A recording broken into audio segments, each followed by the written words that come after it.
bersenamnya orang Welcome in the name of Lord Jesus Christ. Berjumpa dalam nama Yesus Kristus. Yesus நல்லவர். God is good. இதனால் இயேசுவை ஆராதிக்கும்படியாக தேவனை வந்து ஆராதிக்கும்படியாக இந்த இடத்துல நம்ம கூடியிருக்க தேவனுடைய பாக்கியத்துக்காக நன்றி செலுத்துவோம். We thank God for giving us this wonderful opportunity to gather once again and to be with the presence of the Lord. Saya ingin berterima kasih kepada Tuhan kerana telah memberikan kesempatan ini untuk berkhutbah di hadapan anda. இதனால செய்திக்கு போறதுக்கு முன்னாடி நம்ம கண்களை மூடி நாம் ஜெபம் செய்வோம். Before we go to the message, let's bow down and pray. Sebelum kita pergi ke khutbah pada hari ini, mari kita berdoa. நம்முடைய இயேசுவுக்காக நன்றி செலுத்துகிறோம். அந்த பாவம் சொன்னது வருகிறோம். பணியை தொடர்ந்து இந்த வழிநடத்துவதை நாங்கள் சொல்லிக்கிறோம். 14 செய்திக்காக நாங்கள் ஒப்பு கொடுக்கிறோம். நீ தொடர்ந்து வழிநடத்தும் இதே தொடர்ந்து எங்களோடு பேசும்படியாக நாங்கள் சொல்லிக்கிறோம். இயேசு கிறிஸ்து நாமத்தில் எங்கேயும் நடக்கிறார். இந்த நாளுடைய தலைப்பு வந்து என்னன்னா உயர்ந்த கிறிஸ்துவ நடை. Today the title of the message is Uplifted Christian Walk. Tajuk khutbah kita pada hari ini adalah perjalanan Kristian yang tinggi. Okey, kalau வசனத்தை எடுத்து வாசிப்போம். 1 கொரிந்தியர் 6வது அதிகாரம் 12வது வசனம். Let's read the word of God from 1 Corinthians chapter 6 verse 12. Mari kita semua berdiri untuk membaca ayat firman Tuhan dari buku 1 Korintus 6 ayat 12. தமிழ்ல வாசிக்கிறவங்க என்னோட வாசிக்கலாம், ஆங்கிலத்துல பொதுவோட வாசிக்கலாம், மலையில வந்து டேனியலோட வாசிக்கலாம். தமிழ்ல வாசிப்போம். 1 கொரிந்தியர் 6வது அதிகாரம் 12வது வசனம். எல்லாவற்றையும் அனுபவிக்க எனக்கு அதிகாரம் உண்டு, ஆகிலும் எல்லாம் தகுதியாய் இராது. எல்லாவற்றையும் அனுபவிக்க எனக்கு அதிகாரம் உண்டு, ஆகிலும் நான் ஒன்றுக்கும் அடிமைப்பட மாட்டேன். வாசிப்போம். 1 Corinthians chapter 6 verse 12. All things are lawful unto me. All things are lawful unto me, but all things are not expedient. But all things are not expedient. All things are lawful unto me. All things are lawful unto me. I will not be brought under the power of any. But I will not be brought under the power of any. Okay, 1 Korintus 6 ayat 12. Segala sesuatu halal bagiku, tetapi bukan semuanya berguna.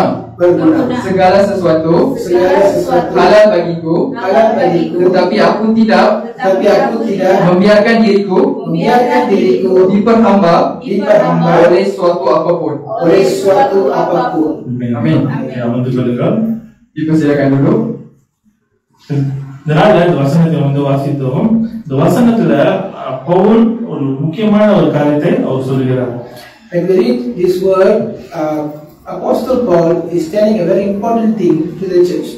Apabila kita membaca ayat ini, sebenarnya ayat ini menceritakan hal yang penting kepada gereja-gereja di sana. இந்த வசனம் வந்து உயிர்த்தெழுந்த ஒரு கிறிஸ்தவனுக்கு அவர் வந்து சொல்லுகிற ஒரு வார்த்தை. This word is actually been given to a born again Christian. Ya, ayat ini diberikan kepada orang kepada umat Kristian yang dihidupkan semula. இந்த இடத்துல வந்து இருக்கிறவங்க லைஃப்ல வந்து கேட்டுக்கொண்டிருக்கிற எத்தனை பேர் இன்னைக்கு உயிர்த்தெழுந்த ஒரு கிறிஸ்தவ வாழ்க்கை வாழ்ந்து கொண்டிருக்கோம்? The question is, those who are here and those who are online, how many of you are living a born again life? Ya, buat persoalannya buat siapa yang berada di sini maupun yang sedang melihat kita di live, berapa orang yang hidup seperti Kristian yang dihidupkan semula? Jadi எத்தனை பேர் ஞானஸ்நானம் பெற்றிருக்கோம்? How many of you have taken water baptism? Berapa orang di sini sudah ambil baptism air? Ada. Ada. Enggak salah tempat. Oke, so jadi எத்தனை பேர் வந்து இன்னைக்கு தேவனுடைய சொந்த ரட்சகரை ஏற்றுக்கொண்டிருக்கோம்? How many of you have received the Lord as personal and Savior? Berapa orang di sini telah menerima Yesus Kristus sebagai penyelamat anda? So அப்படினா நீங்க ஒவ்வொருவரும் உயிர்த்தெழுந்த கிறிஸ்தவர்கள். That means all of you are born again Christians. Bermaksud anda semua adalah Kristian yang telah dihidupkan semula. So இந்த 1 கொரிந்தியர் 6வது அதிகாரம் 12வது வசனம் இது வந்து உங்களுக்கு தான் பேசும். So 1 Corinthians chapter 6 verse 12 is for you. Jadi ayat firman Tuhan dari buku 1 Korintus 6:12 ini bercakap untuk anda. இந்த வசனத்துல வந்து பார்க்கிறப்ப பவுல் ரெண்டு விதமான உயிர்த்தெழுந்த கிறிஸ்தவர்களை பத்தி அவர் பேசுகிறார்.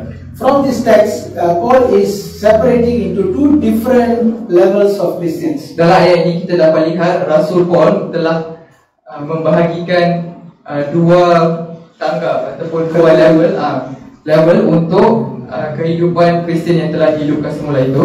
ஓகே, சோ இங்க வந்து முதலாவது படியில வந்து இருக்கிறவங்களும் இரண்டாவது படியில இருக்கிறவங்களுக்கும் வந்து அவங்களுக்கு நிறைய வித்தியாசம் இருக்கு. Those who are in the level 1 and in the level 2, there are many differences. Ada banyak perbezaan antara orang Kristian yang berada di tangga pertama dan juga yang berada di tangga yang kedua. So நீங்க இந்த செய்தி வந்து முடிஞ்ச உடனே நம்ம ஆராய்ந்து பார்ப்போம்.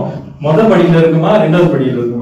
After finishing this message, you got to check yourself, are you in the level 1 Christian or the level 2 Christian? Selepas habisnya khutbah ini, anda dapat membuat refleksi diri, anda berada di tangga ke mana sebagai Kristian yang telah dihidupkan semula. Okay, pop quiz.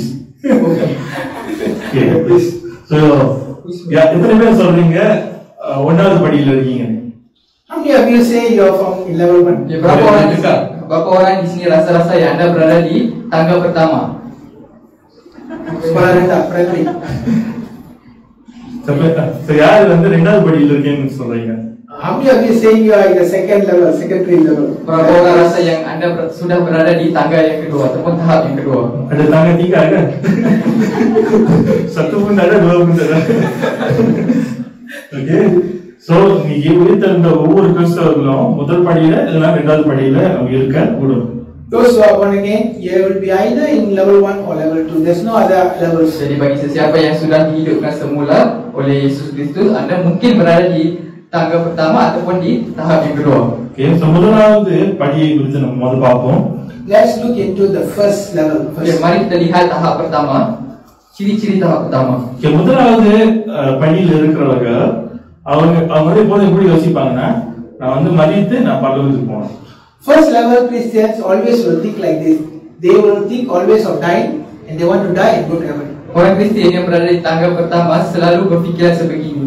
Dia orang lebih cenderung untuk mati dan pergi ke syurga. சரி, எத்தனை பேர் நம்ம மரித்தாலும் பரலோகத்துக்கு போகணும்னு ஆசைப்படுறோம்? So berapa orang di sini yang mengharapkan selepas kematian anda How many of berada di you syurga? are waiting for this die and go to heaven? So கண்டிப்பா நம்ம எல்லாமே பரலோகத்துக்கு, சரி நல்லா வந்து வாழ்ந்து கிறிஸ்தவனை போல வந்து நரகத்துக்கு போறதுக்கு யாரும் ஆசைப்பட மாட்டோம். Nobody wants to live a good life and want to go to hell. Everybody wants to go to heaven. Pastinya tidak sesiapa yang di sini maupun yang sedang melihat kita di live yang nak pergi ke neraka selepas kematian kita. So இன்னைக்கு நீங்க மரித்து பரலோகத்துக்கு போனா சந்தோஷப்படுங்க, அட்லீஸ்ட் முதலாவது லெவல்லயாச்சும் இருக்கீங்க. If you die and go to heaven, at least you have to be happy because you are at least in level 1. Berbanggalah kerana anda mati dan pergi ke syurga kerana anda berada di tahap yang pertama. சரி, நம்மளோட பாவங்கள் மன்னிக்கப்பட்டிருக்குன்னு சொல்லி நம்ம அறிந்திருந்தோம்னா, and we know that our sin has been forgiven already. Kita tahu dosa kita telah diampunkan oleh Tuhan. so நம்மளோட மனசாட்சி சரியா இருந்துச்சுன்னா, When our conscience is clear, apabila suara hati kita itu jernih, so ஆண்டவர் கண்டிப்பா நம்ம ஏற்றுக்கொள்வார். God will definitely receive us. pastinya Tuhan akan terima kita.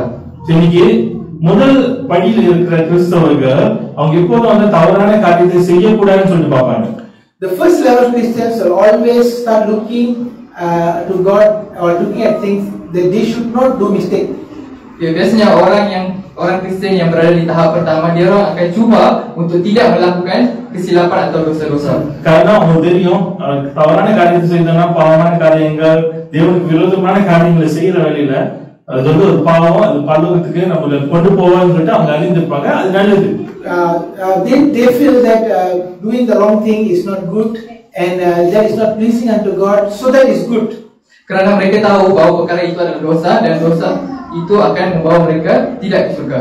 இன்னைக்கு நம்ம மற்றவங்க ஏமாத்துறதுல இருந்து தவிர்க்கிறது நல்லது. சோ பொய் சொல்லுகிற இருக்கிறது நல்லது.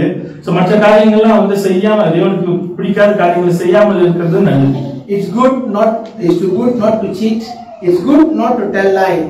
It's good not to do the wrong thing that God prohibits. Sangatlah bagus untuk anda tidak menipu sesiapa ataupun anda curang. Lebih baik anda curang dengan sesiapa. Dan banyak lagi perkara baik yang buruk yang anda boleh elakkan dalam hidup anda. சரி, நம்மளும் வந்து நம்ம சுத்தி பார்ப்போம்.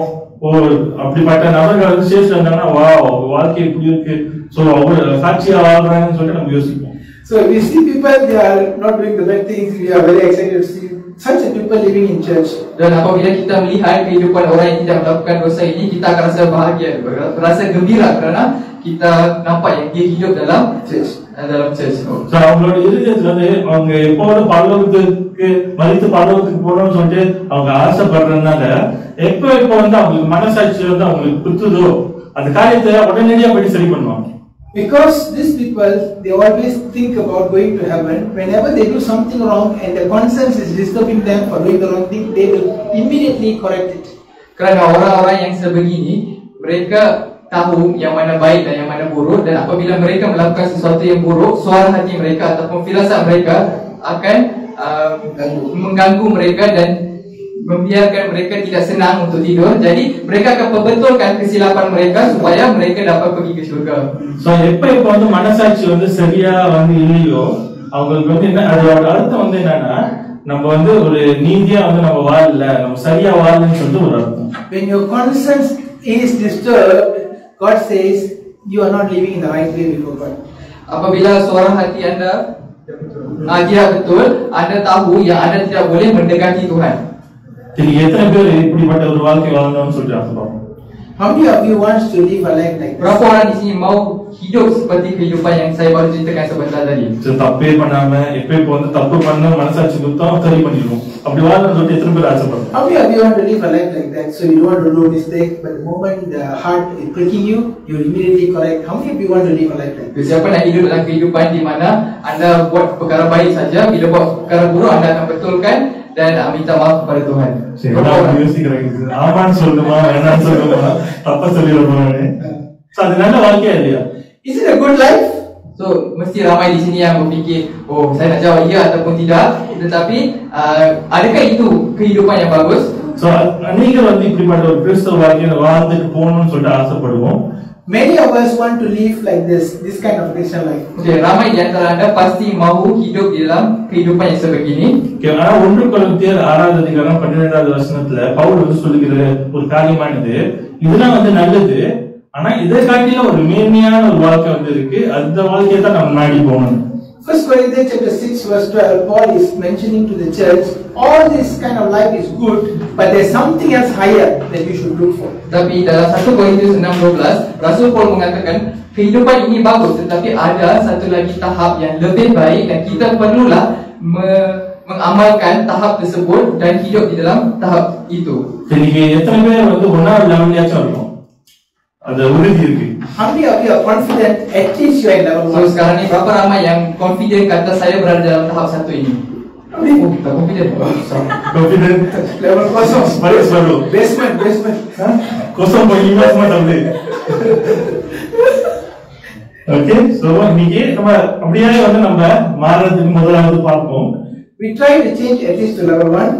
Kita perlu berubah sekurang-kurangnya ke level pertama.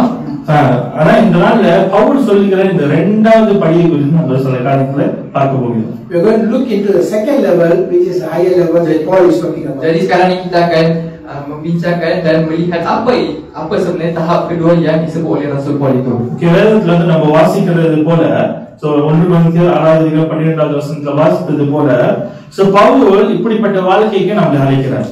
According to 1 Corinthians chapter 6 verse 12, Paul is inviting all of us to level 2. Okay, menurut 1 Korintus 6:12, Rasul Paul menggalakkan dan menjemput kita untuk hidup di dalam tahap ini. இந்த இரண்டாவது படியில நம்ம வாழ்கிற வேளையில சோ நியாய தீர்ப்பு நாள்ல தேவனுக்கு முன்பாய் நம்ம வந்து ஒரு சரியான வாழ்க்கையை நம்ம வாழ்ந்திருக்கோம், சோ சந்தோஷமா எந்த ஒரு காரியத்தையும் வந்து நான் செய்யாம விட்டுட்டேன்னு சொல்லிட்டு ஒரு மனஸ்தாபம் வந்து இல்லாம நம்ம இருக்க முடியும்.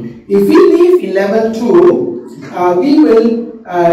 we will not have any regrets in the day of judgment before the throne of judgment before God. Kenapa Tuhan Rasul Paul menggalakkan kita untuk hidup dalam kehidupan sebegini? Kerana kita dapat hidup dalam satu kehidupan di mana kita dapat mengelakkan diri kita daripada dari rasa bersalah di hadapan Tuhan apabila Tuhan menjalankan hukuman kita pada akhirat nanti. So, அப்படிப்பட்ட வாழ்க்கை வந்து வாழ்கிற வேளையில நம்ம எப்படியாவது வந்து நம்ம எப்போதும் வந்து வாழ்வோம்னா, சோ ஆண்டவர் வந்து அவர் வந்து எனக்கு நல்ல ஒரு வாழ்க்கையை கொடுத்திருக்கிறார். ஒரு நன்றியின் இருதயத்தோடு நம்ம எல்லா காரியத்தையும் வந்து நன்றியின் இருதயத்தோடு நம்ம செய்ய ஆரம்பிப்போம். When we have such a feeling, we will be honest. Okay, we'll be honest and we'll have gratitude towards God in whatever we do. Jadi apabila kita hidup dalam cara sebegini, kita akan hidup dan menunjukkan rasa setia kita dan rasa kejujuran kita kepada Tuhan dengan apa yang Dia sudah buat di dalam hidup kita. So இரண்டாவது படியில் வந்து வாழ்கிறது வந்து என்னன்னா, தேவனுக்கு இஷ்டமான வாழ்க்கையை, அவர் விரும்புகிற வாழ்க்கையை வாழ்கிறது. Level 2 is a life that you live that pleasing the will of God. Jadi apakah kehidupan dalam tahap kedua ini? Jadi jawapan dia adalah hidup dalam tahap kedua ini adalah hidup satu kehidupan di mana kita hidup di mana Tuhan rasa bahagia, rasa senang dengan kita. இன்னைக்கு நம்ம ஒன்னாவது படியில வாழ்றோமா, ரெண்டாவது படியில வாழ்றோமா, அது வந்து தனி கேள்வி. ஆனா இன்னைக்கு நம்ம என்ன வந்து செக் பண்ணணும்னா, நம்ம வாழ்கிற வாழ்க்கை வந்து தேவனுக்கு விருப்பமா இருக்கா? Whether you are living in level 1 or level 2 is another question. But the question that we need to ask is God happy with our living? Tak kisahlah kita hidup dalam tahap pertama atau tahap kedua, tetapi yang penting adalah adakah cara kehidupan kita itu menyenangkan di mata Tuhan. So முதல் படியில வந்து வாழ்கிறது வந்து என்னன்னா, ஒரு ஒரு ஒரு உதாரணம் வந்து நம்ம பார்த்தோம்னா, ஒரு பரீட்சை எத்தனை பேர் வந்து பரீட்சை எடுத்திருக்கோம்? Give an example. How many of you have sat for examination? Okey, mari kita dengar satu contoh. Berapa orang di sini pernah duduk dalam peperiksaan? Peperiksaan? Semua ada. Semua pernah. Okey.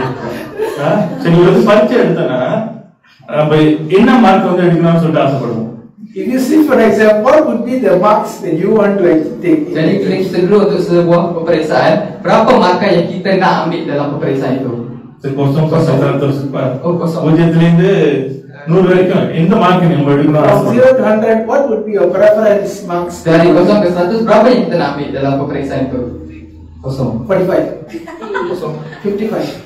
35. 50 super makan. Okay, C plus.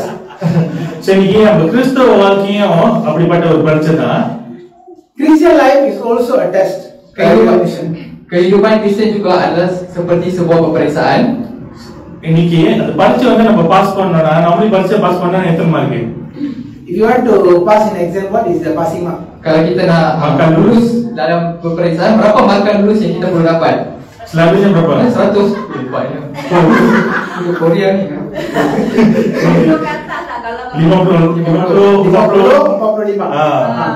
சரி, நம்ம கிறிஸ்தவ வாழ்க்கையிலயும் முதல் படியை வந்து நம்ம பாஸ் பண்றது வந்து என்னன்னா 40-50 மார்க்ல பாஸ் பண்றது.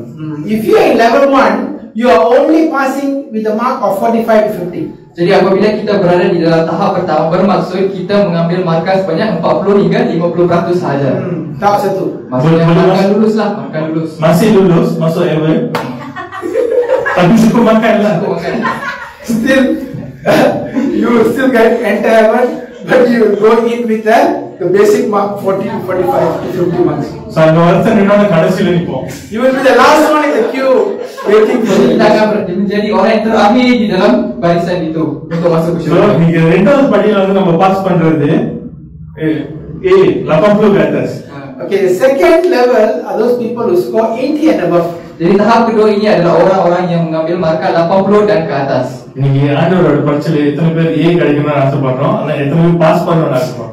Today, how many of you want to score excellent A in God's presence, God's examination, or how many of you just want to pass? Jadi berapa orang hari ini di dalam peperiksaan yang Tuhan letak ni yang nak dapat A ataupun yang dapat markah lulus saja. So இப்போ வந்து SPM ல வந்து பார்த்தோம்னா A minus A plus. இப்போ A 3 இருக்கு. Kalau SPM, if you look at SPM examination, we have 3 grades for even A plus, A and A minus. Kalau kita tengok dalam peperiksaan SPM, kita ada 3 grade. Dalam A itu sendiri ada A tolak, A campur. A tolak, A campur dengan A biasa saja, A kosong. So இப்படிப்பட்ட ரெண்டாவது படியில வந்து நம்ம பாஸ் பண்றது தேவனுடைய பரீட்சையில நம்ம 80க்கு மேல மார்க் எடுக்கிறோம். Level 2 are those people who are getting 80 and above. Jadi orang yang hidup dalam tahap kedua ini adalah orang yang mendapat markah 80 dan ke atas. So பாடம் படிக்கும்போது கூட முன்னுக்கு நிப்போம். When you take picture, you'll be in the front. Jadi bila kita nak ambil gambar pun kita akan berada di row yang paling hadapan sekali. So யோசிச்சு பார்ப்போமே, நம்ம வந்து இன்னைக்கு வந்து நம்ம மரித்து பரலோகத்துக்கு போறோம்னா, so இன்னைக்கு என்ன பேட்ச் இங்க இருந்து 2:9 பேட்ச் 2:9 எல்லாம் படம் எடுக்கிறாங்க. நீங்க எங்க நிப்போம்? முன்னுக்கு நிப்போமா பின்னாடி நிப்போமா? Okay, let's say today is a graduation day for 2nd September 2023. Not everyone goes to heaven. The photo session is on. So if you are excellent student, you stand in the front row. If you're getting just a passing mark, get behind. Look at yourself. Where would you stand? Jadi contohlah hari ini adalah hari convocation kita dan kita menerima anugerah hari ini dan kita semua berada di syurga. Saya tak doakanlah, tapi kita berada di syurga. Jadi di manakah kedudukan anda? Orang-orang yang dapat result yang elok mestilah duduk di depan, orang yang dapat result elok akan duduk di belakang. Jadi di manakah kedudukan anda di dalam photoshoot itu? So பரலோகத்துக்கு போனோடனே இல்ல நீ பின்னால போனேன்னு சொன்னோன்னே அப்பதான் தலையில அடிச்சு, ஐயோ பூமியே நல்லா வாழ்ந்துருக்கிறாங்க, 80க்கு மேல எடுத்துக்கலாங்க. அப்படிப்பட்ட வாழ்க்கை அந்த நேரத்தை வந்து நம்ம யோசிச்சோன்னா எப்படி இருக்கும்? When the angels come, when you are walking in the angels, no, you should be supposed to be at the back. How would you feel? You would have felt, oh my God, I would have scored better and stand in the front row. See, the angel is chasing me to the back row. Atau adakah anda pergi ke photoshoot itu, lepas tu malaikat tu cakap, kau result terburuk, belakang. Jangan duduk depan, ini untuk orang yang dapat result elok saja. So, waktu tu adakah kita akan menyesal kerana kita tidak hidup di dalam, kita tidak dapat markah elok di dalam kehidupan Tuhan tadi. So போயிட்டு திருப்பி வரவும் முடியாது. You cannot go and come back again because one way. Dah mati dah, lepas tu tak boleh balik pula. So கடைசி வரைக்கும் நித்தியத்துக்கும் கடைசியிலே தான் உட்கார்ந்திருப்போம் பல்லவத்துல இருந்தாங்க. So for eternity you got to stand at the back row, not the front row. Jadi anda perlu menyesal untuk selama-lamanya kerana anda dapat result itu. Duduk di belakang. சரி, நம்ம ரெண்டு விதத்துலயும் level 1ல பாஸ் பண்றதும் level 2ல பாஸ் பண்றதும் நல்ல காரியம் தான். It is good to pass either in level 1 or level 2. Sangatlah bagus untuk anda berada di tahap pertama ataupun di tahap kedua. Karena வந்து நம்ம எல்லா காரியமும் நம்ம நல்லதா தான் செஞ்சிருக்கோம். Because we have done everything well. Kerana kita telah membuat semua perkara dengan baik. So வேதத்துல இருந்து வாசிக்கிற வேளையில, வேதத்துல பார்க்கிற வேளையில அநேக காரியங்கள் தேவனுக்கு தேவ வசனத்துக்கு ஒத்து போற நிறைய காரியங்கள் இருக்கு. In the Bible, you see there are many things that is in favor and in line with God. Kalau kita lihat dalam ayat firman Tuhan, ada banyak perkara yang In line. yang selaras dengan cara kehidupan yang kita bincangkan ini. அந்த 100%த்துல ஒரு 10% தான் தேவனுடைய ராஜ்யத்துக்கு ஒரு லாபத்தை கொண்டு வர காரியங்களா இருக்கு. But out of all the 100% of people, only 10% of people are people who are profitable to the kingdom of God. Tetapi dalam 100% manusia yang ada, hanya 10% saja yang memberikan kebaikan, memberikan keuntungan kepada kerajaan Tuhan. Sekarang அந்த மிச்சம் அந்த 90% வந்து இப்படின்னா பாஸ் பண்ணிட்டு அப்படியே வந்து மசூல் பண்றது அந்த கேட்டகரி. 90% of them, most of them just want to pass and just go into heaven.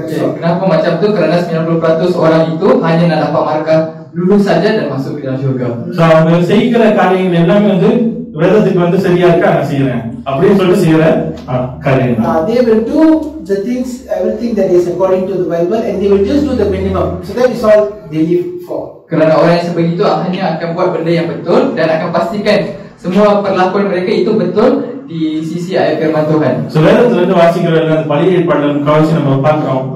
So அந்த இஸ்ரவேல் ஜனங்கள் அந்த எகிப்திலிருந்து வெளியாகிற வேலையில இது வந்து எக்ஸ்ட்ரா இருக்கு.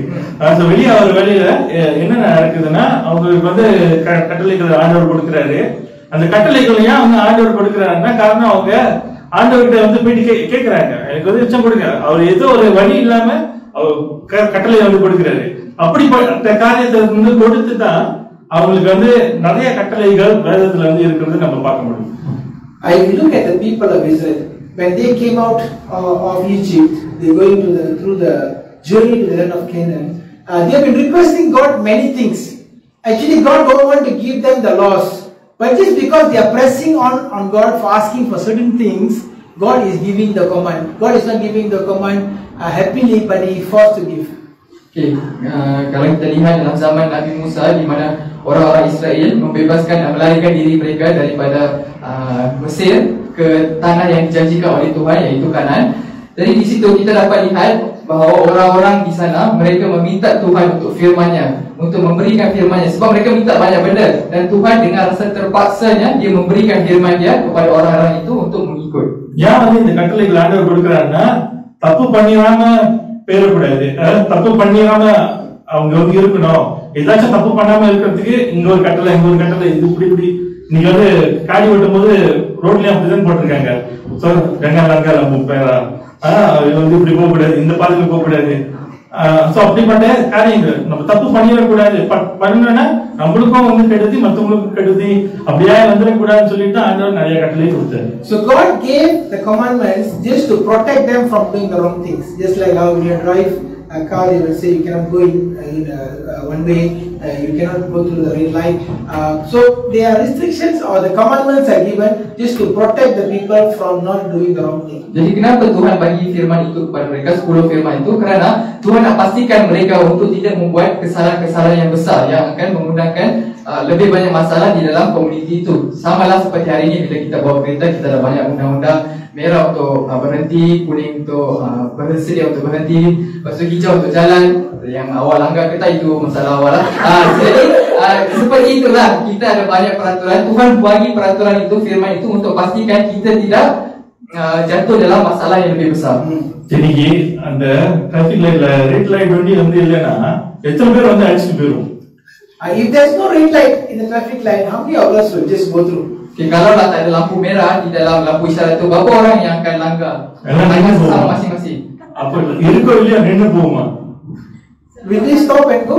Adakah kita akan berhenti dan bagi laluan ke orang lain? So அப்படிப்பட்ட காரியங்கள் ஏன் வந்து போட்டிருக்காங்கன்னா, so நீங்களும் வந்து ஒரு ஆபத்துல போயிடக்கூடாது, மத்தவங்க ஆபத்துக்குள்ள வைக்க கூடாது. The right light is given so that you are not in trouble and others also will not be in trouble because of you. Jadi lampu merah itu diciptakan untuk memastikan anda tidak menjadi masalah kepada orang lain dan untuk mengeluarkan anda daripada segala masalah. ஆனா வேதத்துல இருந்து வாசிக்கிற வழியில சில காலங்கள் வந்து போனோடனே இன்னைக்கு எப்படியா வந்து மதங்கள் இருக்கோ, சோ மதங்கள் எல்லாத்துக்கும் வந்து அவங்களோட கோட்பாடுகள் இருக்கு. இப்படி செய்யணும், இப்படி செஞ்சாதான் வந்து ரட்சிக்கப்படணும், இப்படி செஞ்சாதான் பல்லவத்துக்கு போவோம். எல்லா காரியங்களும் வந்து ஒரு சட்டத்திட்டமா வந்து போட்டு இன்னைக்கு அந்த மதம் வந்து நம்ம என்ன பண்ணிருச்சுன்னா, இதெல்லாம் செஞ்சாதான் பல்லவத்துக்கு போவேன். சோ அது வந்து உண்மையா? Okay, this is the question that I want to ask.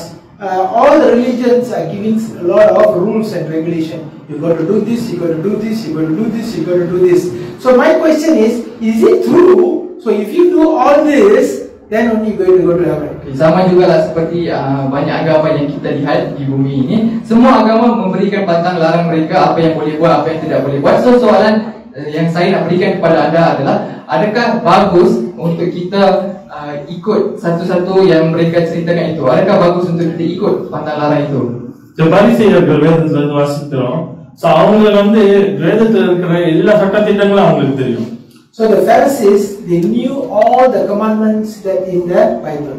Jadi kita tengok, kalau kita tengok dalam cerita dalam ayat firman Tuhan, golongan Farisi ini adalah golongan yang membaca Bible dan mereka menghafal segala firman-firman Tuhan yang berada di dalam Bible. So ஒரு காலகட்டம் வந்துட்டோன்னே அவங்க எல்லாமே வந்து எப்படியா பார்க்க ஆரம்பிச்சிட்டாங்கன்னா, சோ இது செய்யக்கூடாது. சோ ஓய்வு நாள்ல அவங்களுக்கு வந்து ஒரு சட்டத்திட்டம் இருக்கு. 1200 அடி தான் வந்து ஒரு நாளைக்கு எடுத்து வைக்க முடியுமா? So they even had rules on the day of Sabbath. On the rest day, they only can take 100 and 1020 steps only they can take. Okay? So orang Farisi ini, mereka ni arif di dalam ayat firman Tuhan. Mereka tahu semua benda sehingga kan ada so dia amalkan hidup mereka seperti ini tak boleh buat, itu tak boleh buat, ini tak boleh buat, itu tak boleh buat. So itulah kehidupan mereka sehingga kan mereka ada satu larangan di mana ketika hari cuti hari Sabat, pada hari Sabat mereka hanya boleh berjalan sebanyak 1200 kaki saja. Langkah. இன்னைக்கு ஒரு நாளைக்கு நம்ம எத்தனை அடி நடக்கிறோம்? Today how many steps that you are walking? Jadi hari ini berapa langkah yang anda ambil untuk Sabat? Exercise செய்றீங்க 10,000 bagi yang exercise 10,000 langkah sehari. 10,000 steps for those who are exercising. So bagi sesiapa yang nak bersenam, mereka akan ambil 10,000 langkah. So யோசிச்சு பார்ப்போம். நடந்து திடீர்னு வந்து நம்ம பாத்ரூம் போயிட்டு 1119 அதுக்கப்புறம் அடுத்த அடி வந்து எடுத்து பாத்ரூம் வெளியா எப்படி இருக்கும்? So for example, the day you've been walking a lot, all of a sudden you went to the washroom, and the last, after you coming out of the washroom is step number 1019. 1019. So the next is 1020, cannot ready. So how do you feel? So satu lagi contoh hari itu hari Sabat dan kita hanya boleh ambil 1200 langkah. Contoh lagi 1200 kan? 1200 langkah dan kita dah berjalan, lepas tu kita pergi ke tandas untuk biasa-biasa lah, okey pergi tandas. So waktu kita pergi tandas tu dah langkah kita dah 1199. 99. So macam mana kita boleh keluar dari tandas? Cuma dah 1200 dah boleh keluar. Kan camping dalam tandas sampai esok. Baru pukul 6 pagi. Kena tunggu 12 malam. So it's only in the morning.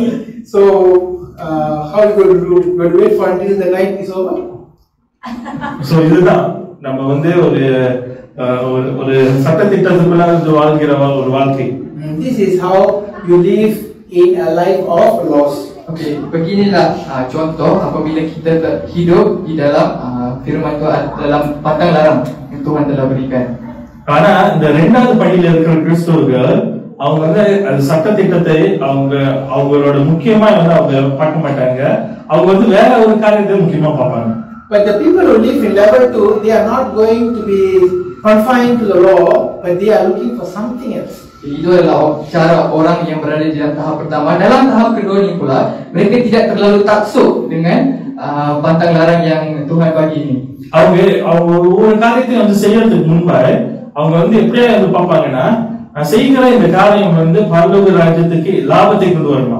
So how will they think is they will start thinking whatever they do, is this going to bring profit to the kingdom of heaven? Orang-orang ini akan berfikir, apabila saya melakukan sesuatu perkara, adakah perkara ini akan memberi keuntungan kepada kerajaan Tuhan? Jadi நம்ம ஒரு காரியத்தை செய்யும்போது நம்மளுக்கு எவ்வளவு லாபம் வரும்னு தான் பார்ப்போம். ஆமாவாது, அது நம்மளுடைய இயல்பு. So as a human being, usually what we will think, whatever we do, we want to see how much benefit we can get. So tetapi hari ini kalau kita sebagai manusia, kita akan, apabila kita membuat sesuatu perkara, kita akan fikir apa kebaikan, apa keuntungan yang kita boleh dapat daripada perkara itu. Sebab itu adalah lumrah manusia. ஆனா ரெண்டாவது நிலையில இருக்கிற கிறிஸ்தவர்கள் எல்லா காரியமும் வந்து தேவனுடைய ராஜ்யத்துக்கு என்னென்ன காரியங்கள் லாபமா வந்து நம்ம செய்ய முடியும்னு சொல்லிட்டு அவங்க யோசிக்க ஆரம்பிப்பாங்க. But the people in level 2, they are the ones who start thinking whatever they do, it must bring profit to the kingdom of God. Tapi orang yang berada di dalam tahap kedua ini, mereka tidak mementingkan untuk personal mereka, tetapi mereka berfikir macam mana nak dapat keuntungan di dalam kerajaan syurga. சரி, இயேசு கிறிஸ்து அதனால எப்போதும் பரிசேயர்களை அவரு இது நீங்க புரிந்தது தப்பு அப்படின்னு சொல்லிட்டு அவர் பரலோக ராஜ்யத்தை குறித்து எப்போதும் வந்து அவர் பேசிக்கிட்டு இருக்கார். That's why Jesus Christ always talk about the kingdom of heaven and start rebuking the Pharisees, this is wrong and that is wrong. Sebab itulah Yesus Kristus datang ke bumi dan dia sentiasa menceritakan mengenai kerajaan syurga. Kerajaan syurga seperti ini, seperti itu, dan dia selalu membantah, membetulkan dan membantah percakapan orang Farisi itu. இயேசு கிறிஸ்து சொல்கிற ஒரு வார்த்தை வந்து என்னன்னா, முதலாவது தேவனுடைய ராஜ்யத்தையும் அவருடைய நீதியும் தேடுங்க. Jesus Christ teach to his children, he says, seek ye first the kingdom of God and his righteousness. Yesus Kristus berkata, carilah dulu kerajaan Tuhan dan keselamatannya sebelum Tuhan memberikan ganjaran ke dalam hidup anda. சரி, நீங்க ஆராய்ந்து பார்ப்போம், நம்ம தேவனுடைய ராஜ்யத்தை தேடுறோமா? Today, this is a question that you have to ask yourself, are you looking for the profit of the heaven? Jadi persoalan yang anda perlu tanya kepada diri anda adalah, adakah perkara-perkara yang anda buat itu memberikan kebaikan dan keuntungan kepada kerajaan Tuhan? சரி, இந்த இடத்துல எத்தனை பேர் தேவனுடைய ராஜ்யத்தை தேடுறோம்? How many are we seeking the kingdom of God? Berapa ramai yang di sini yang mencari kerajaan Tuhan? Boleh tengok slide tu. ஆனா வசனம் என்ன சொல்லுது? முதலாவது தேவனுடைய ராஜ்யத்தை நீதியும் தேடுங்க. But the verse in the Bible says, seek ye first the kingdom of God. Tetapi dalam ayat firman Tuhan itu berkata, carilah dulu kerajaan Tuhan. So இன்னைக்கு தேவனுடைய ராஜ்யத்தை தேடுறது நல்லது. ஆனா அதோட மிக முக்கியமான காரியம் வந்து என்னன்னா, முதலாவது தேவனுடைய ராஜ்யத்தை தேடுறது. Seeking God's presence is good, but what God is trying to tell, he wants you to seek him first. Mencari kerajaan Tuhan itu bagus, tetapi apa yang Tuhan nak adalah carilah Tuhan dahulu sebelum mencarikan kerajaan. இன்னைக்கு இது வந்து மிகவும் ஒரு முக்கியமான ஒரு காரியம். It's a very important fundamental matter. Perkara ini sangatlah penting. So இன்னைக்கு முதல் படியில இருக்கிற கிறிஸ்தவர்கள் அவங்க வந்து தேவனுடைய ராஜ்யத்தை மாத்தணும்னு தேடுவாங்க.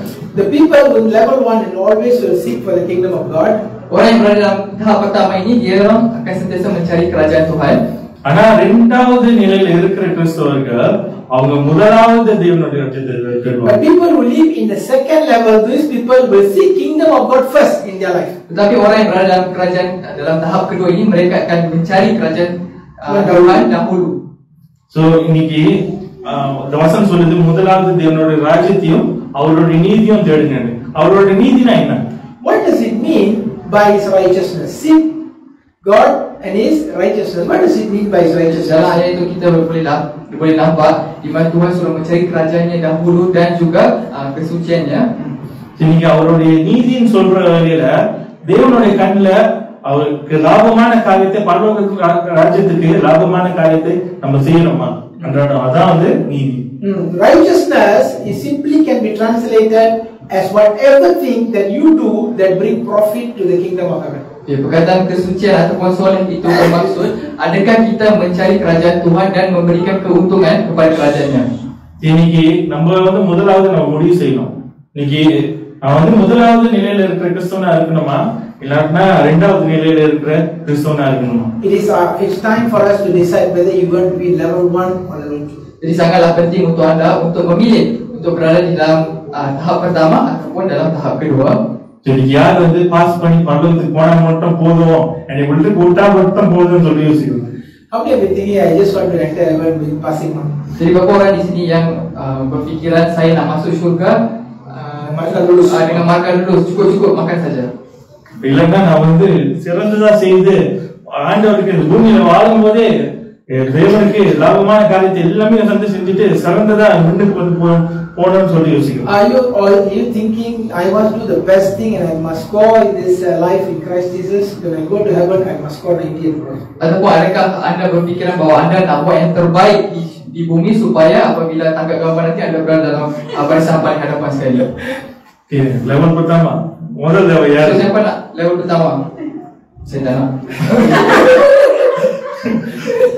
Macam ni kan dalam hati kan. Level 2. 1.5. Level 2. Level 2. Oh, tak ada juga. Level 2. Sudah masuk level 3 sudah. இன்னைக்கு அந்த இரண்டாவது படிக்கு வந்து போற வழியில நம்ம சில காரியங்களை வந்து நம்ம திரையமா கட்ட வேண்டியதா இருக்கும். So when you go to the level 2, there are certain things that you have to do. Jadi apabila kita masuk ke tahap kedua ni ada setengah perkara yang kita perlu buat. So இதுக்கு முன்பா வந்து நம்ம சரியான காரியத்தை செய்து கொண்டிருப்போம்.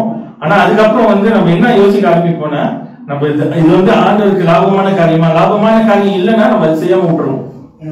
So before this, when you are in level 1, we will do many good things. We are not really concerned about whether it's going to be profiting to God or not. So apabila kita berada di dalam tahap kedua ini, tahap satu kita akan fikir kita akan buat semua perkara-perkara yang baik tanpa memikirkan mengenai keuntungan itu. Tetapi apabila kita sudah masuk ke tahap kedua ini, kita masih akan buat benda-benda baik, tetapi kita akan lebih mengutamakan keuntungan untuk kerajaan Tuhan. So முன்ன செய்து கொண்டிருந்த 90% காரியங்கள் இப்ப செய்ய முடியாமல் இருக்கலாம். So what will happen? You will not be able to do the 90% of activity that you have been doing before. Jadi apa yang akan berlaku adalah anda tidak boleh buat 90% perkara yang anda buat sebelum itu. Dan sekarang anda hanya boleh fokuskan kepada 10% sahaja.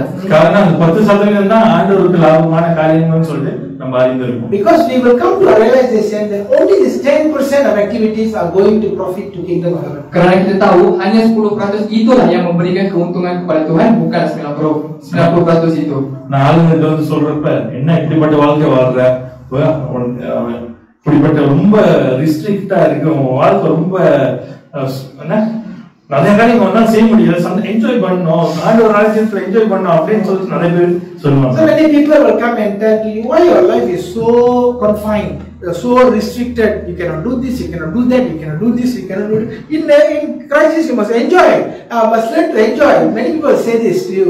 Jadi mungkin setengah orang akan datang kepada kita dan bertanya kepada kita, kenapa hidup kamu ni ketat sangat?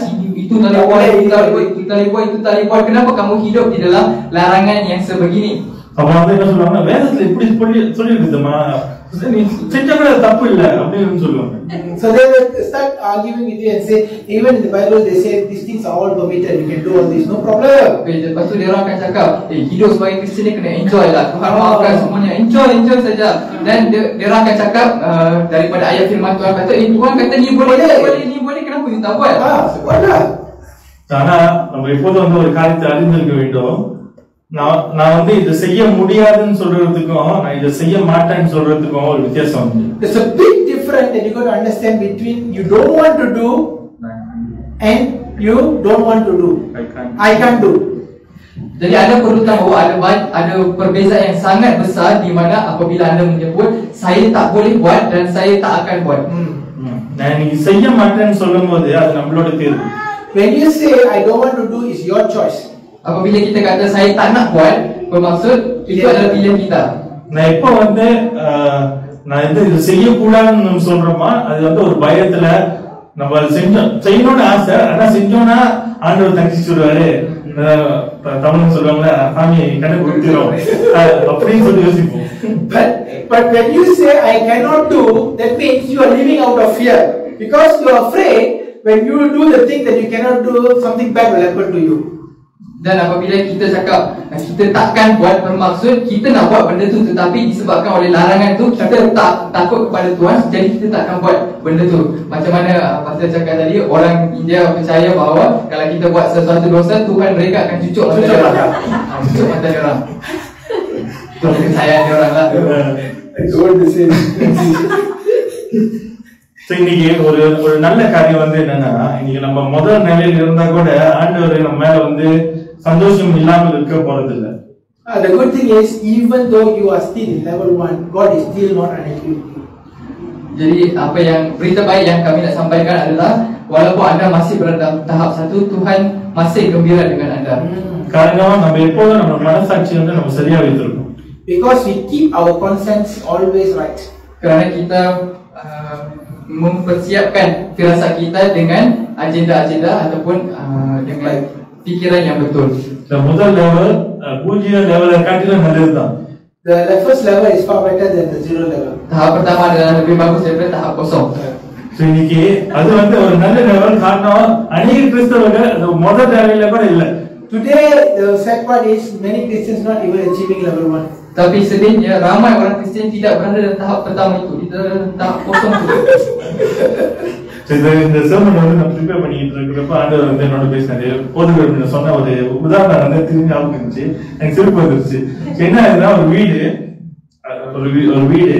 So when I was preparing a message, I thought of something that God was speaking to me about a house. Ketika Pastor Mary tengah menyiapkan khutbah ini, Tuhan bercakap dengan dia mengenai sebuah rumah. So அந்த வீட்ல நார்மலி வீட்ல வந்து எத்தனை ரூம் இருக்கும்?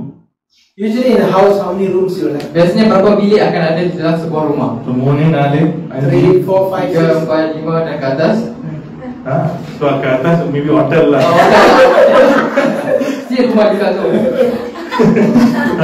So normally இப்ப நம்மளோட வீட்ல வந்து பார்த்தா ஒரு 3-4 ரூம் இருக்கும். So if normal houses would be 4 to 5 houses. Mungkin zaman sekarang bilik dalam sebuah rumah ada 3, 4 ataupun 5 bilik. So இன்னைக்கு நம்ம முதல் நிலையில வந்து ரெண்டாவது நிலையில வந்து வாழ்றது வந்து என்னன்னா, சோ அந்த வீட்லயே வந்து பெஸ்ட் ரூம் வந்து என்னது? மாஸ்டர் பெட்ரூம்ல வந்து வாழ்றது போல. So in level 1, in a house, which is the best place to live? Usually the master bedroom. Jadi dalam rumah tu bilik mana yang paling best duduk? Paling best, maksudnya paling seronok. Ada sebuah adalah bilik utama, master bedroom, kerana ada tandas dekat tepi, so bila-bila boleh pergi balik pergi. Dan besar sebab dia besar, so banyak ruangan, boleh letak barang mahal pun tak apa. So seperti itulah kehidupan kita bila kita hidup dalam kehidupan di tahap kedua. So ரெண்டாம் நிலையில இருக்கும்போது நம்ம மாஸ்டர் பெட்ரூம்ல இருந்து வாழ்ற போல, so முதல் நிலையில இருந்து வாழ்றோம்னா மத்த ரூம் இருக்கும். So மேபி வந்து அந்த கிச்சன் கிட்ட ஒரு ரூம் இருக்கும், கிச்சன் கிட்ட ஒரு ரூம், தொர்னாலே வந்து பாத்ரூம் தெரியும், அதுவே இருக்கிற அந்த ரூம்ல வாழ்றது போல. So if you're living in level 1, probably you're not living in the master bedroom. You are living in a room near to the storeroom, near to the kitchen. When you open the door, you will see the toilet to live in. So this is kind of a room which is substandard. Tetapi apabila kita hidup di dalam level pertama, seperti kita hidup dalam bilik-bilik lain, di mana contoh bilik yang paling ujung sekali, di mana bila kita buka aja, oh nampak tandas. Kita buka aja nampak bilik store penuh dengan barang. Contoh macam itulah. So, இன்னும் ஒரு நல்ல காரியம்னா ஸ்டீல் வந்து வீட்டுக்குள்ள தான் இருக்கும். But what's the good thing is you are still in the house. Tapi berita baiknya kita masih berada di dalam rumah itu. இன்னைக்கு எத்தனை பேரு மத்த ரூம்ல இந்த 2 ரூம்ல காட்டிலும் மத்த ரூம்ல ஸ்டோர் ரூம்ல வாழ்ந்துகிட்டு இருக்கோம், இல்லன்னா வந்து பாத்ரூம்ல வாழ்ந்துகிட்டு இருக்கோம். இன்னும் worst case வந்து என்னன்னா பக்கத்து வீட்ல வந்து வாழ்ந்துகிட்டு இருக்கோம். So today this one what is he saying is how many of you living in substandard place, I mean in the storeroom or in different places, or even not even in your own house, living in next neighbor's house. Jadi yang seringnya setengah orang tak hidup dalam tahap pertama ataupun tahap kedua. So, jadi bila kita lihat kita hidup dalam tahap yang kosong tu, bermaksud kita hidup di dalam bilik store, hidup dalam tandas, ataupun yang paling seringnya hidup dalam bilik neighbor kita, jiran kita. Dia tak duduk dalam rumah kita. So நீங்க இது சும்மா வந்து ஒரு ஜோக்கா இருந்தா கூட அது நம்ம யோசிக்கணும். பரலோக ராஜ்யமும் அப்படிதான். The kingdom of heaven is similar to it. Walaupun perkara ini adalah satu jenaka, tetapi ini menceritakan mengenai kerajaan syurga. அங்கே வந்து अनेक rooms இருக்கு, अनेक அறைகள் இருக்கு. In heaven there are many rooms. Di syurga ada banyak bilik. So அதுல வந்து நம்ம சிறந்த ரூம்ல இருக்குமா இல்ல கடைசி ரூம்ல இருக்குமா? Are we going to live in the best room or we are living in the worst room? Jadi adakah anda memilih untuk hidup dalam bilik yang paling besar ataupun hidup dalam bilik yang paling kecil? இல்லைன்னா நம்ம வீதியில வாழ்ந்து கொண்டு இருக்கோமா? Or are we in the roadside? Ataupun adakah kita hidup di tepi jalan? So இது வந்து நம்ம யோசிக்க வேண்டும். நிரந்தரமா நம்ம அப்படிதான் வாழ போறோம். Because it's going to be for eternity and you're going to live forever. Anda perlu ambil perkara ni sebagai satu perkara yang penting kerana kehidupan kita di syurga nanti adalah selama-lamanya dan kekal. Tak boleh ubah. Jadi keputusan itu adalah sangat-sangat penting. இன்னைக்கு இந்த உதாரணத்தை நம்ம பார்க்கிற வழியில இன்னைக்கு நம்ம சிறந்த வாழ்க்கையை இந்த 2வது நிலையில வந்து நம்ம ஆண்டவருக்கு வாழ்ற வழியில நம்மளோட கிறிஸ்தவ வாழ்க்கையில ஒரு உயர்வான ஒரு வாழ்க்கை வந்து வாழ்வோம். அந்த உயர்வான வாழ்க்கையில தேவனுடைய ராஜ்யத்துக்கு நம்ம லாபத்தை கொண்டு வர ஜனங்களா இருப்போம். When you live in level 2, God will put you in a good position and you will bring profit to the kingdom of heaven. Jadi apabila kita hidup dalam kehidupan tahap kedua ini, Tuhan akan pastikan kita berada di dalam satu darjat ataupun dalam satu kedudukan yang sangat baik, dan Tuhan akan pastikan semua keperluan kita dijaga. Profit. Dan kita akan sentiasa berfikir mengenai keuntungan yang kita dapat bagi kepada kerajaan syurga. இன்னைக்கு நம்ம பரலோக தகப்பன் நம்ம வந்து எப்படி பாக்குறேன்? நான் லாபமா பாக்குறாரா இல்லன்னா எப்படி மத்த காரியத்தை குறித்து அவர் யோசிக்கிறார்? நம்ம பாக்குற வேலையில அவரோட நம்மளை குறித்து வர எண்ணம் வந்து என்னது? So if Father is looking at you, of course Father won't look like that because you are children. He loves you no matter what. But if a normal father in earth, how does your Father look at you? Looking at you as a prophet or looking at you as a trouble? Jadi anda perlu renung-renungkanlah. Okey, adakah bapa kita di syurga maupun yang di sini, adakah dia melihat kita sebagai satu keuntungan ataupun adakah dia melihat kita seperti satu beban kepadanya? அநேக பெற்றோர்கள் வந்து என்ன சொல்லுவாங்கன்னா, நீ எந்த எனக்கு சம்பாதிச்சு போடலன்னா கூட பரவாயில்ல, எனக்கு உபத்திரம் வந்து கொடுக்காம வாழ அப்படின்னு சொல்றாங்கல்ல.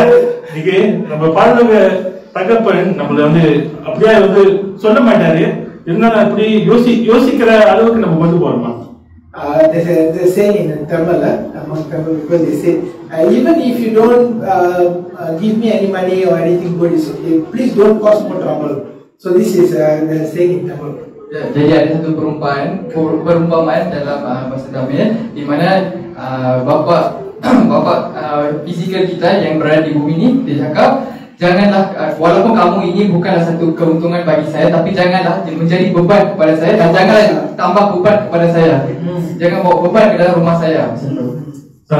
நம்மளுடைய பரலோக தகப்பன் அவர் அன்பான தேவன். நம்ம மறுபடியும் அவன் அணைக்கிறார். என்னதான் வந்து தப்பு பண்ணாலும் திருப்பியும் வந்து நம்மளுக்கு ஒரு தேர்வு வந்து கொடுக்கிறார், திருப்பியும் நம்மளுக்கு வாய்ப்புகளை கொடுக்கிறார்.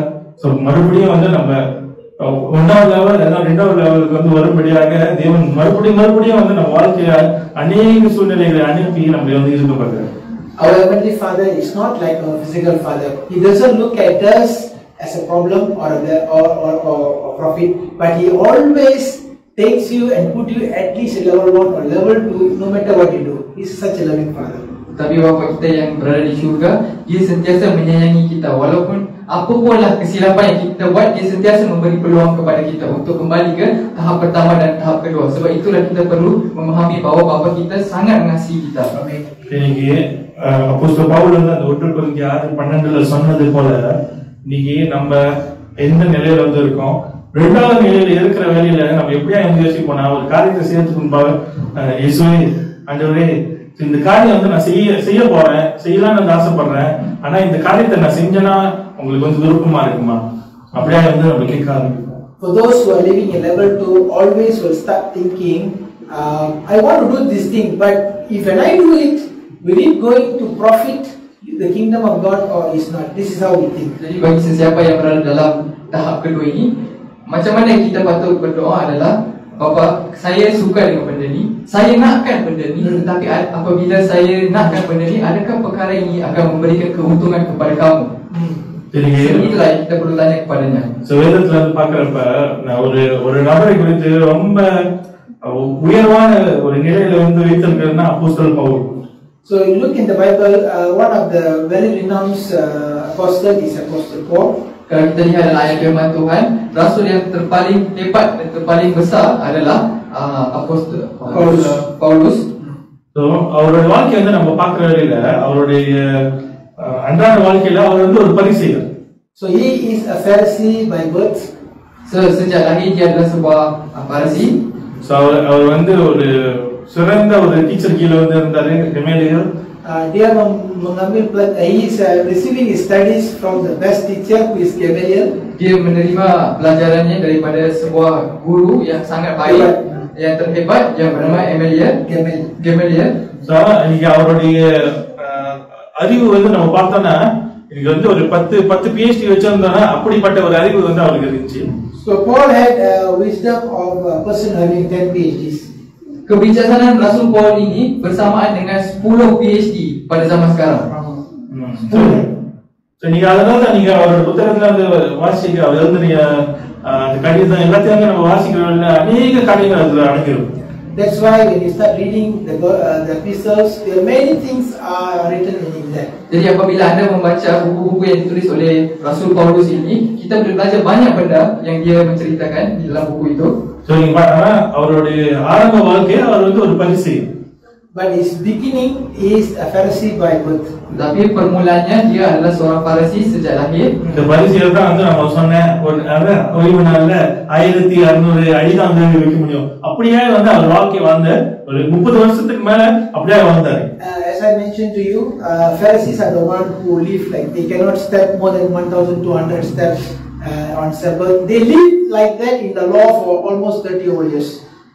Seperti mana yang saya bagi contoh yang seorang Farisi takkan ambil 1200 langkah lebih ketika hari Sabat. So seperti itulah Paulus ini hidup selama lebih kurang 30 tahun.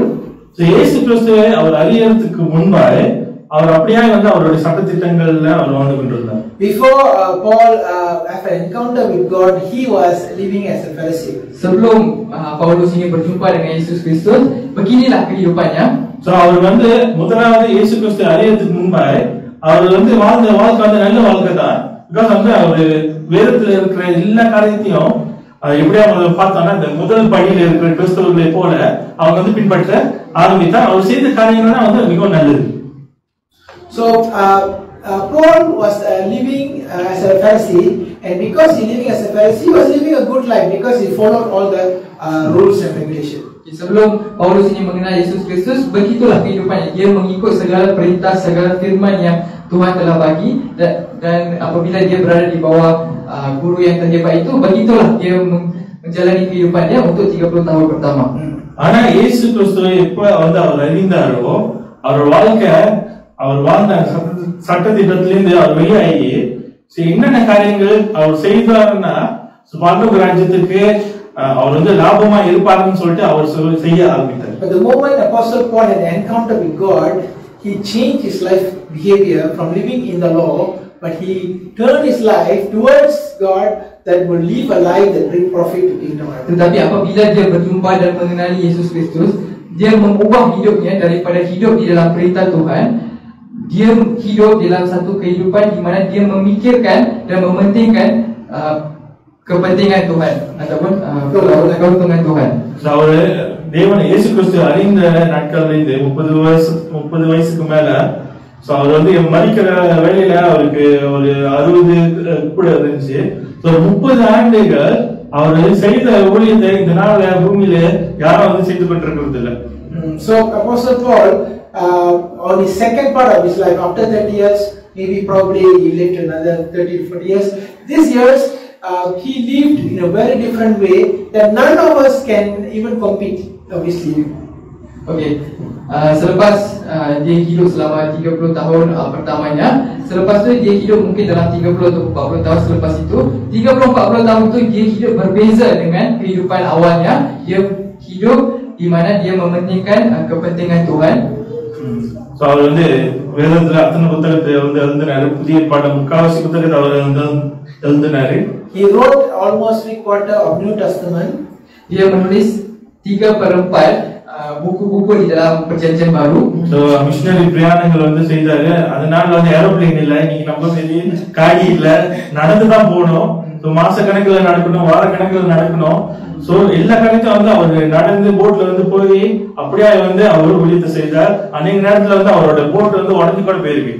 So at that time he made many journey 3 or 4 journeys throughout Asia.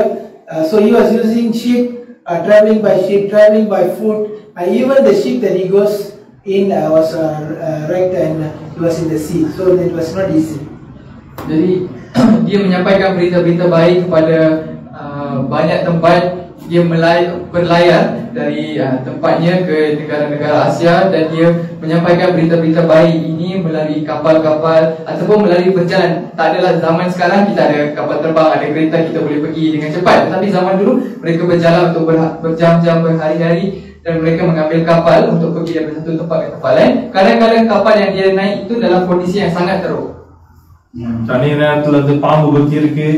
அநேக நேரத்துல வந்து அவர் வந்து போன வழியில உபத்திரவம் மேல உபத்திரவம் ஓடிக்கொண்டே இருந்து அவரு தேவனுடைய ராஜ்யத்தை அவர் செய்து கொண்டிருந்தார். Paul was beaten by snake.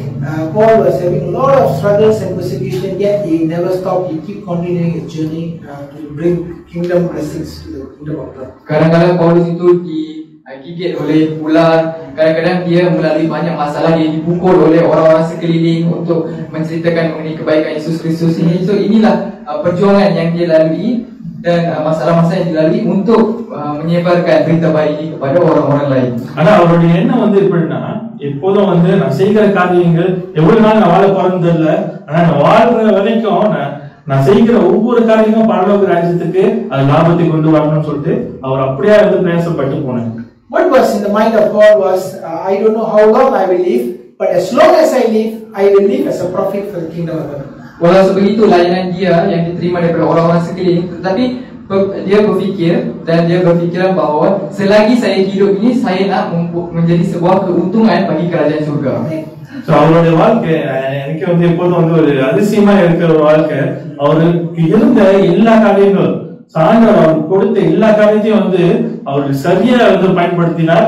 சரியான முறையில வந்து அவர் எல்லா காரியத்தையும் செய்தார். அவருடைய நேரம், அவருடைய பணம், அவருடைய பேலன், அவருடைய திராணி, எல்லா காரியத்தையும் வந்து அவர் சிறந்ததாக செய்தார். Apostle Paul was able to use all the things that God has given him, the money, the energy, the wisdom, the resources.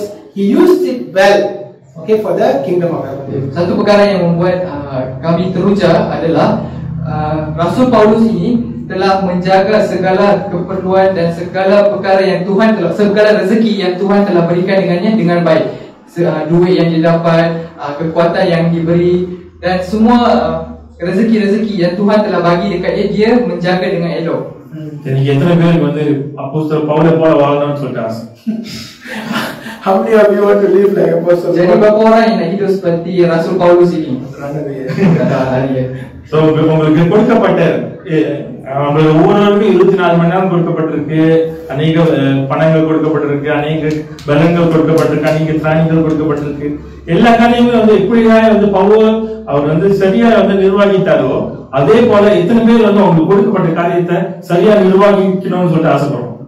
Okay, all of us have been given the same 24 hours.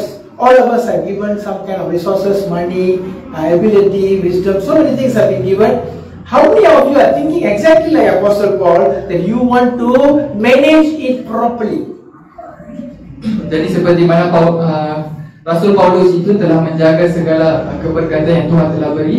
Mungkin hari ini semua orang di sini diberikan masa 24 jam. Ada yang diberi duit lebih, ada yang diberi dengan semua keperluan yang berbeza. Jadi seperti mana Paulus hidup dan menjaga segala keberkatan yang adakah hari ini anda berfikir untuk menguruskan segala keberkatan, segala keperluan yang Tuhan telah berikan kepada anda dengan baik.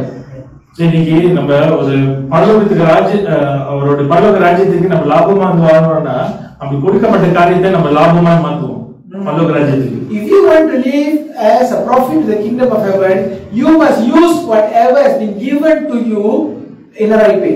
Kalau kita nak hidup seperti sebuah keuntungan kepada kerajaan syurga, apa yang kita perlu buat adalah kita perlu menggunakan segala keberkatan yang kita dapat, segala harta yang kita dapat untuk dengan cara yang betul untuk kebaikan syurga. So அப்போஸ்தலர் பவுல் வந்து 30 வருஷத்துக்கு அவர் ஊழியம் செய்த அந்த வருஷத்துல அவர் செய்த காரியங்கள் இன்னைக்கு வரைக்கும் நம்ம பேசணும். So the 30 years ministry of Paul is being spoken even until today. Walaupun hari ini sudah 30 tahun lebih, Apostle Paul ministry 30. Okey, Rasul Paulus itu telah membuat perkara-perkara sebegini selama 30 tahun dan lebih. Walaupun selama itu dia membuat perkara-perkara itu, sampai ke hari ini kita masih bercerita tentang kebaikan yang dia telah lakukan. So அவர் செய்த காரியங்கள் அதனால பரலோக ராஜ்யத்துக்கு லாபமா இல்லையா? Think about it. Whatever Paul did, was it a profit or a loss to the kingdom of God? Fikirkanlah, adakah perbuatan Paulus itu adalah sebuah keuntungan bagi kerajaan syurga ataupun tidak? இயேசு கிறிஸ்து 3 ஆண்டுகள் வந்து ஊழியம் செய்தாரு. அவர் செஞ்சு அவர் கொடுக்கப்பட்ட வேலையை செஞ்சு முடிச்சுட்டு அவர் கிளம்பிட்டாரு. அவர் செய்த ஊழியங்கள் பரலோக ராஜ்யத்துக்கு லாபமா நஷ்டமா?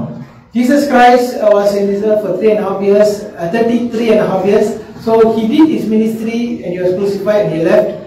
His life was a great profit to us even until today. Yesus Kristus hidup di dalam bumi ini selama 33 tahun setengah dan dia membuat kerja-kerja untuk Tuhan untuk 3 tahun setengah. Jadi adakah semua perkara-perkara yang dibuat oleh Yesus Kristus itu memberikan keuntungan kepada kerajaan syurga? Jadi இயேசு கிறிஸ்துனால தான் நம்ம இந்த இடத்துல உட்கார்ந்திருக்கோம். Just because of Jesus Christ we are sitting here, this family. Okay, perlulah anda ingat disebabkan Yesus Kristus itulah anda semua berada di sini, duduk di sini. இன்னைக்கு அவங்க வந்து செய்த காரியங்கள் அவங்க இரண்டாவது நிலையில இருக்கிற கிறிஸ்தவ வாழ்க்கையில வந்து அவர் செய்தனால பரலோக ராஜ்யத்துக்கு இப்போ வந்து இந்த காரியங்கள் வந்து செய்யற வழியில லாபத்தை கொண்டு வரணும்னு சொல்லிட்டு அவங்க அறிந்திருந்தாங்க. அவங்களுக்கு தெரியும் அவங்க வாழ போற நாட்கள் ரொம்ப நாள் இல்லைன்னா கூட அவங்களோட எண்ணம் வந்து எப்படி இருந்துச்சுன்னா எப்ப என்னுடைய பிரயாணம் முடியும் தெரியல, ஆனா நான் பிரயாணம் பண்ற வரைக்கும் எல்லா காரியத்தையும் நான் லாபமா மாத்தணும். அவங்களோட எண்ணம் வந்து அப்படிதான் இருந்துச்சு. The people who live in level 2 will always will think that as long as they live, they want to bring profit to the kingdom of heaven. Jadi orang-orang yang hidup dalam tahap kedua ni mereka akan sentiasa berfikiran segala perbuatan mereka patutlah menjadi sebuah keuntungan bagi kerajaan syurga. Jadi நம்மளும் ஒரு ஆராய்ந்து பார்ப்போம். தேவன் நமக்கு நேரத்தை கொடுத்திருக்காரு.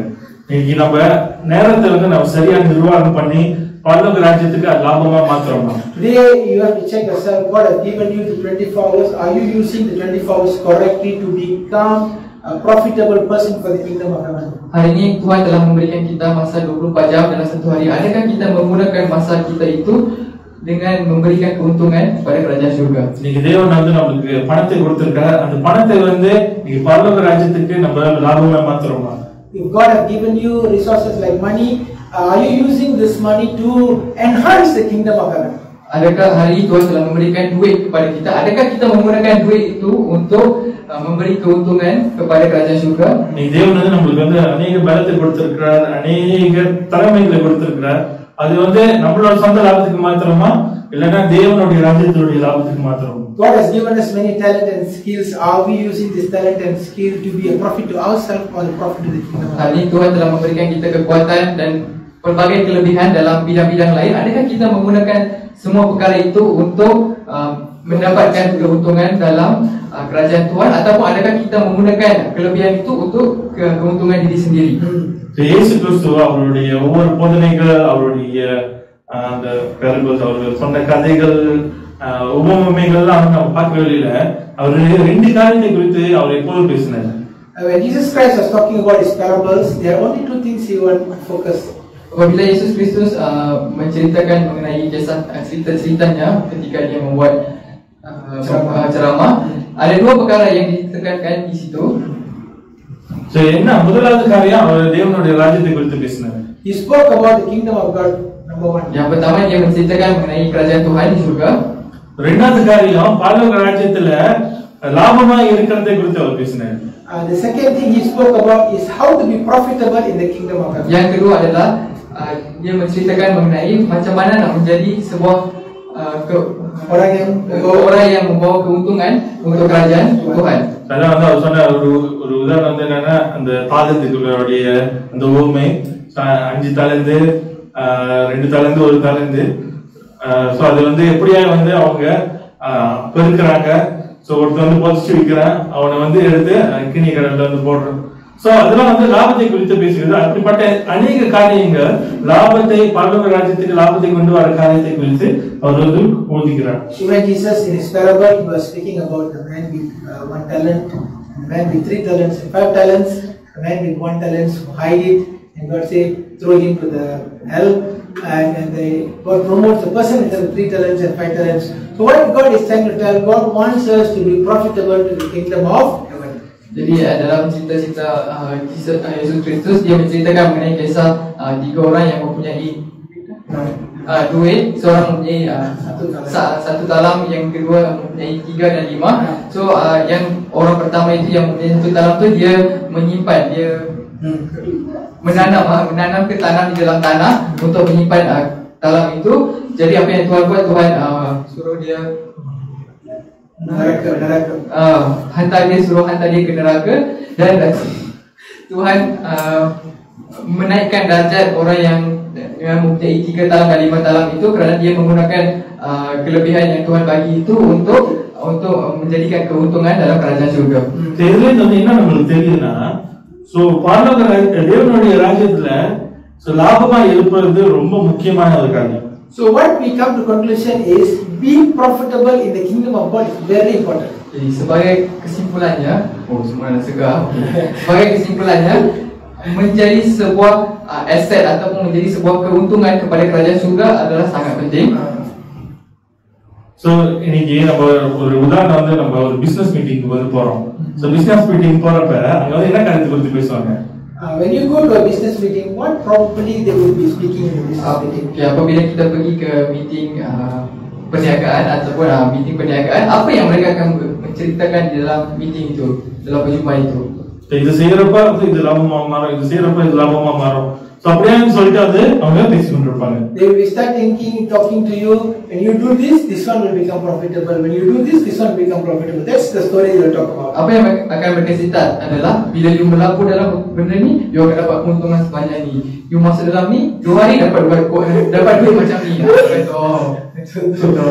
So இப்படிப்பட்ட காரியங்கள் வந்து பேசுறாங்க. திடீர்னு வந்து நீங்க நுழைஞ்சு உள்ளே போயிட்டு, இன்னைக்கு நான் டிவில வந்து இது பார்த்தேன், சீரியல் இது பார்த்தேன், அது பார்த்தேன்னு சொல்லி பேசிட்டு இருந்தா அவங்க என்ன செய்வாங்க?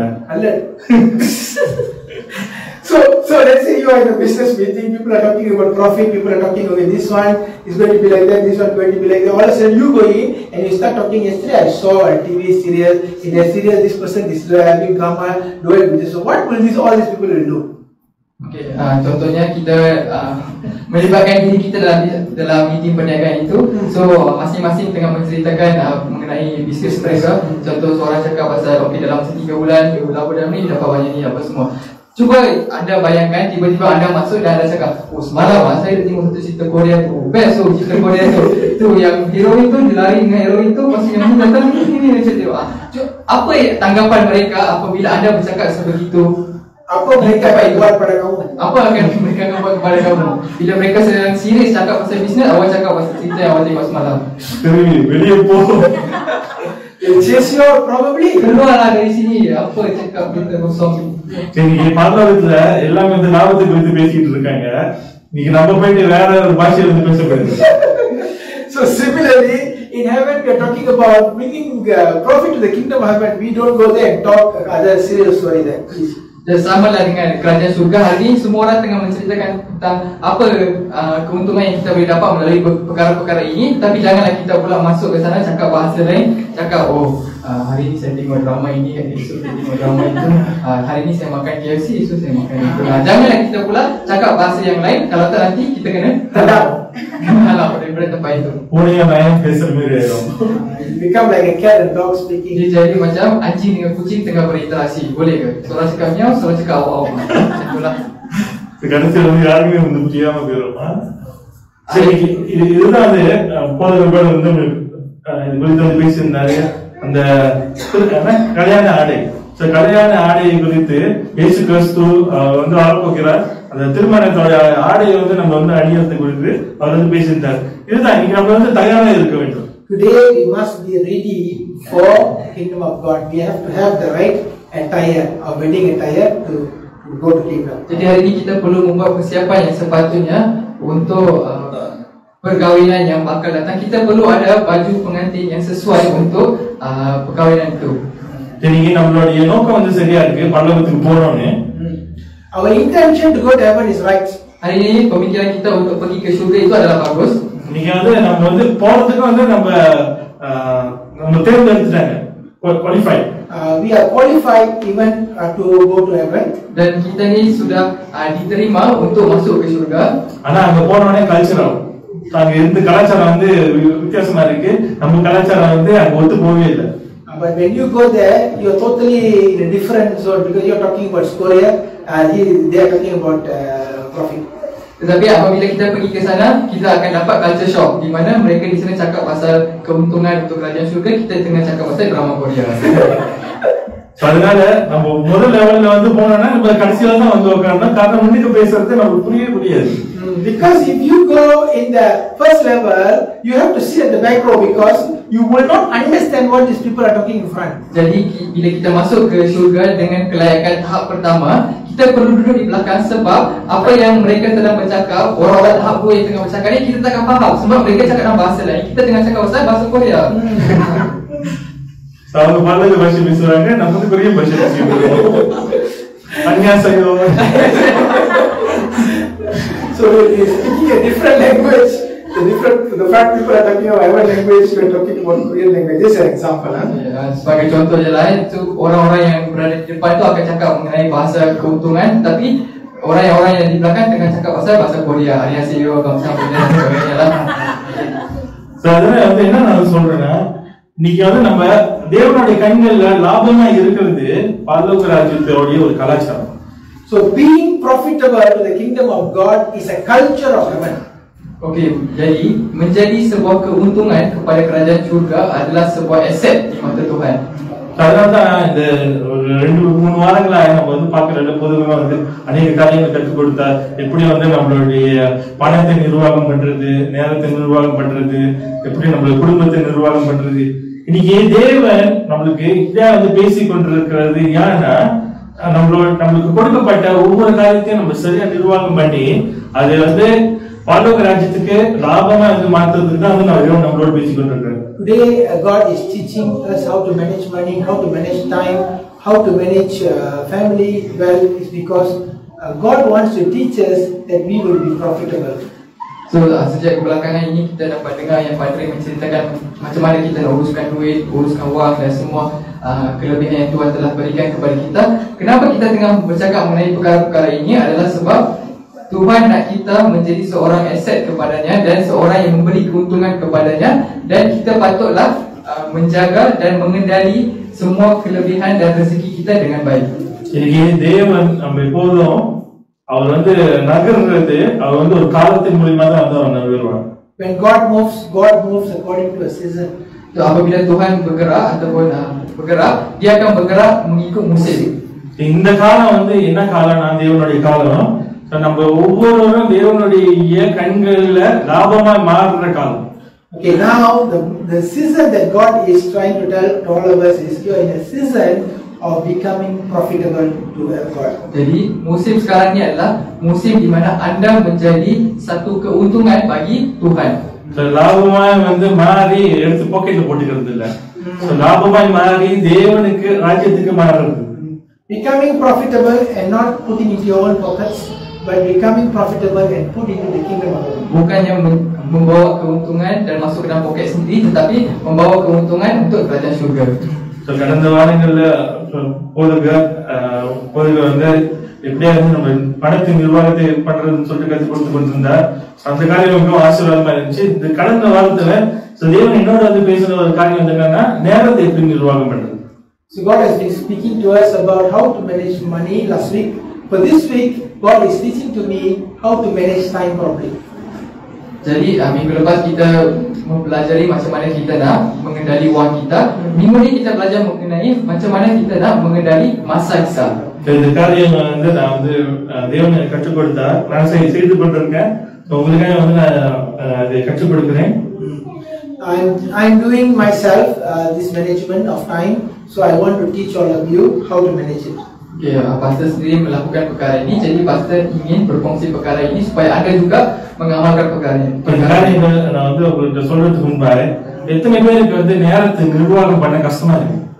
How many of you find it difficult to manage your own time? Berapa orang di sini rasa susah untuk mengendalikan masa dia sendiri? 24 jam. 24 jam yang diberitahu. So, No answer. tadi saya terus habiskan. Amen. I think it's not enough 24 hours. You can increase. You can request. Request for increase. Okay, right. 2 days gabung jadi satu.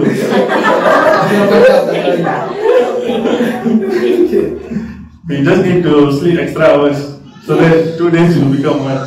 Yes. So, இங்க இது வந்து தேவன் கற்றுக் கொடுத்த அந்த காரியம் வந்து என்னன்னா Eisenhower matrix. இது குறித்து தான் நான் பார்த்து கொண்டு வந்தேன். Okay, God has been teaching me about one new things called as Eisenhower matrix.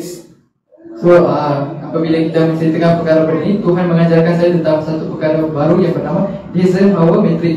இந்த Eisenhower matrix வந்து நம்ம பார்த்தோம்னா அது அந்த நபர் வந்து Eisenhower அவர்தான் அது வந்து தயாரித்தார், அதனால அவர் பேர் வச்சிட்டாரு. So the man who invented the Eisenhower matrix is the one who put his name for this particular time management. So, orang yang menciptakan ini meletakkan namanya di atas perkara ini. The Eisenhower, Dwight Eisenhower அவர் வந்து யாருன்னா அமெரிக்காவுடைய 34வது president. Dwight Eisenhower is the 34th president of America, United States. Jadi siapakah Eisenhower ni? Dwight Eisenhower ni adalah presiden US yang ke-34. அவர் வந்து என்ன சொல்றாருன்னா அந்த Eisenhower matrixல 4 விதமான ஒரு குழுக்கள் இருக்கு.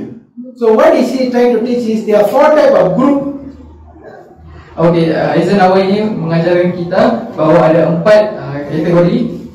எப்போ வந்து நம்ம இந்த 4 காரியத்தையும் வந்து நம்ம சரியா நிர்வாகம் பண்றது இல்ல. சோ நம்மளோட நேரத்தை வந்து நம்ம வீணாக்க மாட்டோம். ஆனா வந்து நம்ம நேரத்தை வந்து நம்ம சரியா நிர்வாகம் பண்ணுவோம்னு சொல்லிட்டு அவர் சொல்கிறார். Eisen says when you manage the 4 category properly, you will manage your time properly. Dia kata apabila kita mengawal 4 kategori ini, kita boleh mengawal masa kita, boleh mengendalikan masa kita dengan baik. இன்னைக்கு அனுதினமும் நிறைய காரியங்கள் நம்ம செய்ய வேண்டியது இருக்கும். There are many things that you have to do every day. Hari ini banyak benda yang kita perlu buat. இன்னைக்கு பிறந்த பிள்ளை கூட அது பிஸியா இருக்குன்னு சொல்லுது. Even babies are saying they are busy. Hari ini bayi yang baru lahir pun kata dia busy.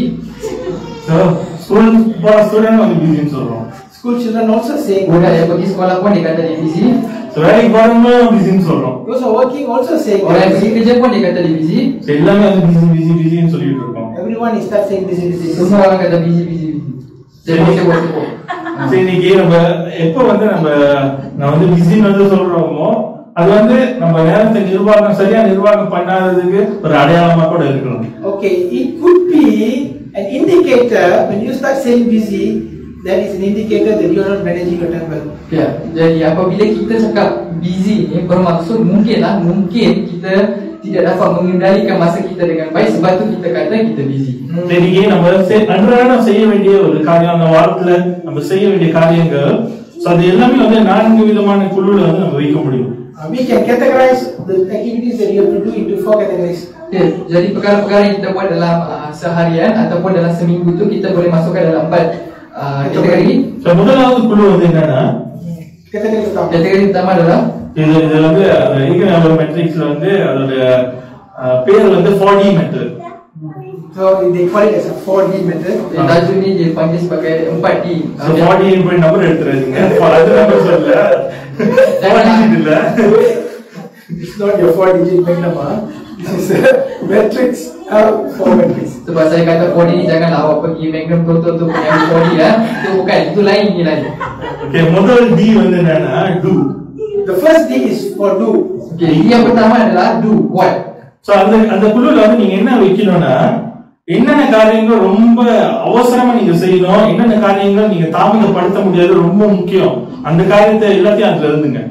So put whatever activities that is urgent and you cannot delay in the do list. Okay, letakkan perkara yang paling mustahil, yang paling urgent, yang paling awak kena buat dalam kategori itu. So ஜெபம், Prayer, doa, so வேத வாசிப்பு, reading the word. membaca firman. இது எல்லாமே வந்து இதுல தான் வந்து வரணும். So it is supposed to be in the do list. So perkara-perkara ini perlu ada dalam kategori pertama ini. இன்னைக்கு ஏன் வந்து நம்ம ஜெபம் வந்து நம்ம சரியா செய்ய முடியல, வேதத்தை சரியா செய்ய முடியலன்னா காரணம் இந்த குழுல வைக்காம வேற குழுல வச்சிருக்கோம். Today we are not able to pray well because we are not putting our prayer and reading our Bible in the do list. We are putting in all our other lists. Hari ini kita tidak dapat berdoa dan membaca firman Tuhan dengan baik setiap hari kerana kita tidak meletakkan perkara ini di dalam kategori ini, tetapi kita letak dalam kategori lain. So அது காட்டிலும் வந்து உங்களோட தனிப்பட்ட வேலைகள், ஊழிய காரியங்கள், எது வந்து ரொம்ப முக்கியம், எது வந்து நீங்க தவிர்க்க முடியாது, என்னென்ன காரியம் நீங்க ரொம்ப சீக்கிரமா செய்யணுமோ அது எல்லாத்தையும் வந்து நீங்க இந்த டூ கேட்டகரியில வைக்கணும். So whatever that you are urgently need to do and you cannot delay it, you must put it in the do list. Jadi mana-mana perkara yang sangat mustahil dan kita tidak dapat lambatkan perkara itu, kita perlu letak dalam kategori pertama ini, dalam kategori buat. இரண்டாவது குழு வந்து என்னன்னா decide, decide. Kategori kedua adalah the second category is decide. Kategori yang kedua adalah yang kedua adalah decide, iaitu pilihan. தீர்மானம். So நீங்க தீர்மானம் பண்ணணும். So இதுல வந்து என்ன காரியத்தை நீங்க வைக்கணும்னா, இது வந்து ரொம்ப அவசரமா இல்ல, ஆனா நீங்க அது வந்து நீங்க செய்து முடித்தாகணும், ஒரு காலகட்டம் முடிஞ்சு. So எப்ப வந்து நீங்க செய்ய போறீங்கன்னு சொல்லிட்டு அந்த டேட் வந்து போட்டு அது வைங்க. The decide group is, these are not urgent things, but you have to decide the time when you need to finish the task. Okay, dalam yang kedua ini, kategori kedua ini adalah kita perlu buat pilihan. Pilihan apa?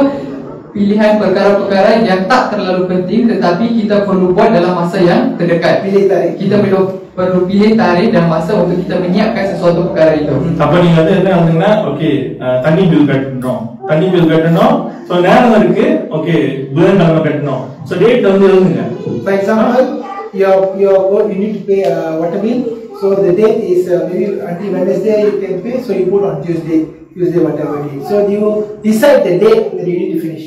Okay, contoh kita perlu bayar bil air atau bil elektrik. Jadi kita perlu bayar sebelum hari Rabu. So apa yang kita perlu buat adalah kita perlu letak bayar bil air tarikh hari Rabu. Hari Selasa. Okay, so எப்ப வந்து நீங்க அந்த நேரத்தை போடுறீங்களோ, புதன்கிழமை நீங்க போடுறீங்களோ, புதன்கிழமை செய்யறதுக்கு நீங்க அதை ஒப்பு கொடுக்கணும், அதை அப்படியே செய்து முடிக்கணும். You need to honor. When you decide, when you put in the decide list, you need to obey and you need to honor that date and you have to finish it. Jadi apabila kita meletakkan apa-apa perkara di dalam kategori yang kedua ini, kita perlu menghormati apa yang kita tulis itu dan perlu buat pada masa yang kita telah tetapkan itu. So அதை நீங்க கனப்படுத்தணும். காரணம் எப்ப நீங்க ஒரு காரியத்தை முடிய எடுத்துட்டு நீங்களே வந்து மாத்துறீங்களோ, நீங்க அது கனப்படுத்தலன்னு அர்த்தம். when you start deciding on something and you yourself don't follow it, then you are not honoring yourself. Kita perlu pastikan kita buat perkara itu pada masa yang ditetapkan, kerana apabila kita tidak membuat sebegitu, bermaksud kita sendiri tidak menghormati apa yang kita sedang buat. Diri sendiri pun tak hormat. Diri sendiri pun tak hormat. எப்போதும் வந்து என்னன்னா இது ஸ்டூடெண்டோட எதிர்பார்க்கறது வந்து என்னன்னா last minute. So நாளைக்கு அசைன்மெண்ட் அனுப்பணும்னா இன்னைக்கு ராத்திரி தான் உட்காந்து முக்கிய செஞ்சுட்டு இருப்பாங்க. அதே போல நம்மளுடைய கலாச்சாரம் அப்படி. So the culture, like the students, when they want to do something assignment, they will do last minute culture. So biasanya kita dapat lihat kes ini dalam kes student belajar di mana hari Rabu kena siap, malam tu baru nak siapkan homework tu. Padahal seminggu sebelum tu tak buat pun. Dia je, malam tu baru nak buat last minute. சனி எப்போதுக்கு வந்து வீட்டுக்கு போறப்பன்னு சொல்லிட்டு இருந்தாரு. ஸோ பகல் முழுவதும் வந்து விளையாண்டு ராத்திரி 12 மணிக்கு தான் மணியெல்லாம் கட்டுவாங்கன்னு சொல்லுவாங்க. So school children, so the whole day they play, then at 11 o'clock at night they will say, tomorrow I have to submit the assignment, I need the money like at 11 o'clock at night.